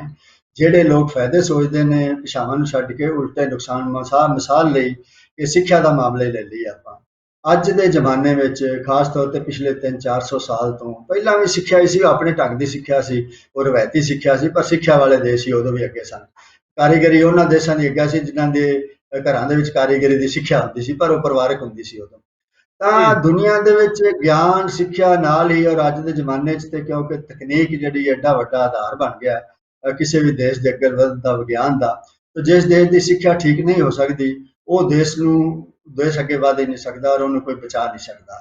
ਔਰ ਪੂਰੀ ਦੁਨੀਆ ਦੀ ਜਿਹੜੀ ਹੈ ਮਾਹਰ ਰਾਏ ਵੀ ਇਹ ਔਰ ਪੂਰੀ ਦੁਨੀਆ ਦਾ ਤਜਰਬਾ ਵੀ ਇਹ ਦੱਸਦਾ ਹੈ ਕਿ ਜਿਹੜੇ ਦੇਸ਼ਾਂ ਦੇ ਵਿੱਚ ਮਾਤ ਭਾਸ਼ਾ ਦੇ ਵਿੱਚ ਸਿੱਖਿਆ ਨਹੀਂ ਹੈ ਉਹ ਦੇਸ਼ ਨਾ ਵਿਗਿਆਨ 'ਚ, ਨਾ ਤਕਨੀਕ 'ਚ, ਨਾ ਅਰਥਚਾਲੇ 'ਚ, ਨਾ ਸਮਾਜਿਕ ਵਿਕਾਸ 'ਚ, ਨਾ ਚੰਗੇ ਪ੍ਰਸ਼ਾਸਨ 'ਚ ਜਿਹੜਾ ਹੈ ਉਹਦੇ 'ਚ ਅੱਗੇ ਵੱਧ ਸਕੇ ਨੇ। ਤੋ ਜੇ ਇਹ ਚੀਜ਼ਾਂ ਨੇ, ਜੇ ਆਪਾਂ ਲੋਕਾਂ ਤੱਕ ਇਹ ਤੱਥ, ਇਹ ਆંકੜੇ, ਇਸ ਤੇ ਦਲੀਲਾਂ, ਸਾਰੀ ਦੁਨੀਆ ਦੀ ਤਸਵੀਰ ਅੱਜ ਥੋੜੀ ਵੇਖਣੀ ਸੌਖੀ ਹੈ ਕਿਉਂਕਿ ਮਕਰਜਾਲ ਦੇ ਉੱਤੇ, ਵੈਬ ਦੇ ਨੈਟ ਦੇ ਉੱਤੇ ਸਾਰੀ ਜਾਣਕਾਰੀ ਪਈ ਔਰ ਲੋਕਾਂ ਤੱਕ ਪਹੁੰਚਾਣੀ ਸੌਖੀ ਹੈ ਔਰ ਪਹੁੰਚ ਰਹੀ ਹੈ। ਔਰ ਮੇਰੀ ਆਪਣਾ ਜਾਤੀ ਤਜਰਬਾ ਹੈ ਕਿ ਮੈਂ 2013 ਦੇ ਵਿੱਚ ਜਿਹੜਾ ਉਹ ਛੋਟਾ ਜਿਹਾ ਕਿਤਾਬ 'ਚ ਲਿਖਿਆ ਭਾਸ਼ਾ ਨੀਤੀ ਬਾਰੇ ਅੰਤਰਰਾਸ਼ਟਰੀ ਖੋਜ, ਮਾਤ ਭਾਸ਼ਾ ਖੋਲ੍ਹਦੀ ਹੈ ਸਿੱਖਿਆ ਗਿਆਨ ਤੇ ਅੰਗਰੇਜ਼ੀ ਸਿੱਖਣ ਦੇ ਦਰਵਾਜ਼ੇ।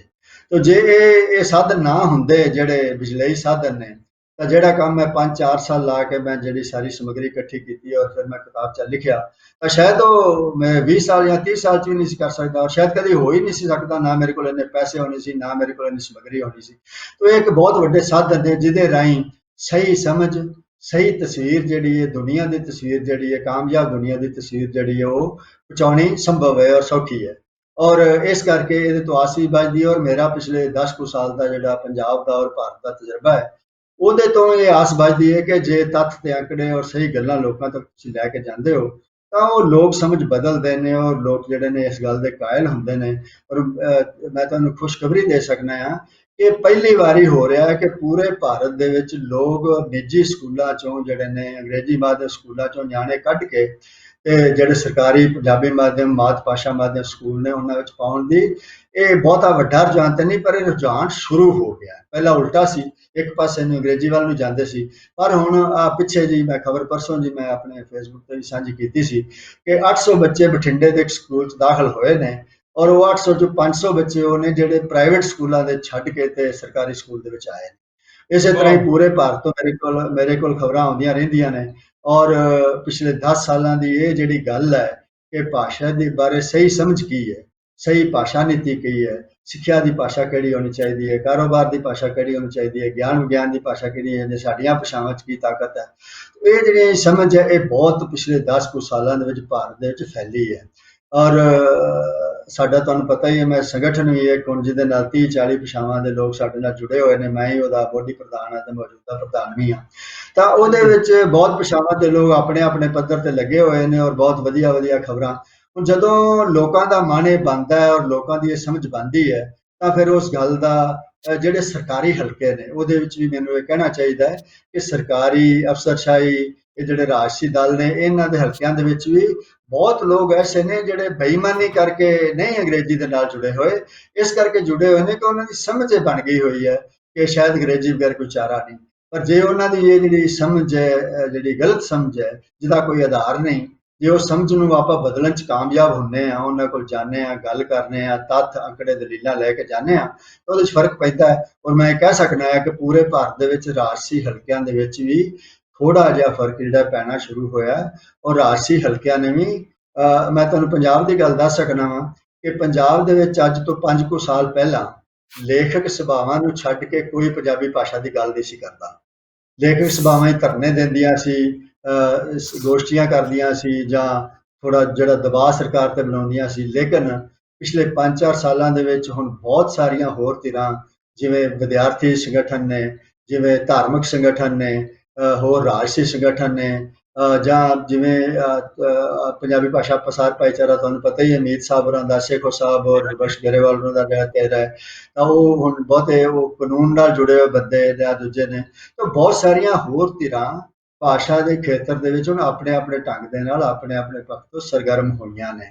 ਔਰ ਮੈਨੂੰ ਲੱਗਦਾ ਆ, ਇੱਕ ਮਿੰਟ ਮੈਂ ਥੋੜਾ ਜਿਹਾ ਸਿਰਫ ਇਹ ਗੱਲ ਨੂੰ ਪੂਰੀ ਕਰ ਲਵਾਂ ਕਿ ਦੂਜਾ ਹੁਣ ਇਹ ਹੈ ਕਿ ਜਿਹੜੀ 30 ਸਾਲਾਂ ਤੋਂ ਸਕੂਲ 'ਚ ਸਿੱਖਿਆ, ਅੰਗਰੇਜ਼ੀ ਸਿੱਖਿਆ ਮਾਧਿਅਮ ਸ਼ੁਰੂ ਹੋਇਆ ਸੀ, ਉਹਦੇ ਨਤੀਜੇ ਵੀ ਹੁਣ ਸਾਹਮਣੇ ਨੇ। ਪਹਿਲਾਂ ਗੱਲ ਸਮਝਾਉਣੀ ਔਖੀ ਸੀ, ਹੁਣ ਲੋਕਾਂ ਨੂੰ ਪਤਾ ਲੱਗ ਗਿਆ ਕਿ ਇਹਦੇ ਨਾਲ ਨਾ ਪੜ੍ਹਾਈ ਚੰਗੀ ਆ ਰਹੀ ਹੈ ਬੱਚਿਆਂ ਨੂੰ, ਨਾ ਕੋਈ ਉਹਨਾਂ ਦੀ ਅੰਗਰੇਜ਼ੀ ਦਾ ਪੱਧਰ ਬਹੁਤਾ ਵਧੀਆ ਹੈ, ਔਰ ਜਿਹੜੀ ਹੈ ਨਾ ਉਹਨਾਂ ਨੂੰ ਜਿਹੜੀ ਹੈ ਕੋਈ ਜਿਹੜੀ ਸਿੱਖਿਆ ਦਾ ਕੋਈ ਪੱਧਰ ਉੱਚਾ ਹੋ ਰਿਹਾ ਹੈ। ਇਸ ਕਰਕੇ ਉਹ ਨਤੀਜੇ ਕਿਉਂਕਿ ਹੁਣ ਸਾਹਮਣੇ ਨੇ, ਇਸ ਕਰਕੇ ਹੁਣ ਗੱਲ ਸਮਝਾਉਣੀ ਹੋਰ ਸੌਖੀ ਹੋ ਗਈ।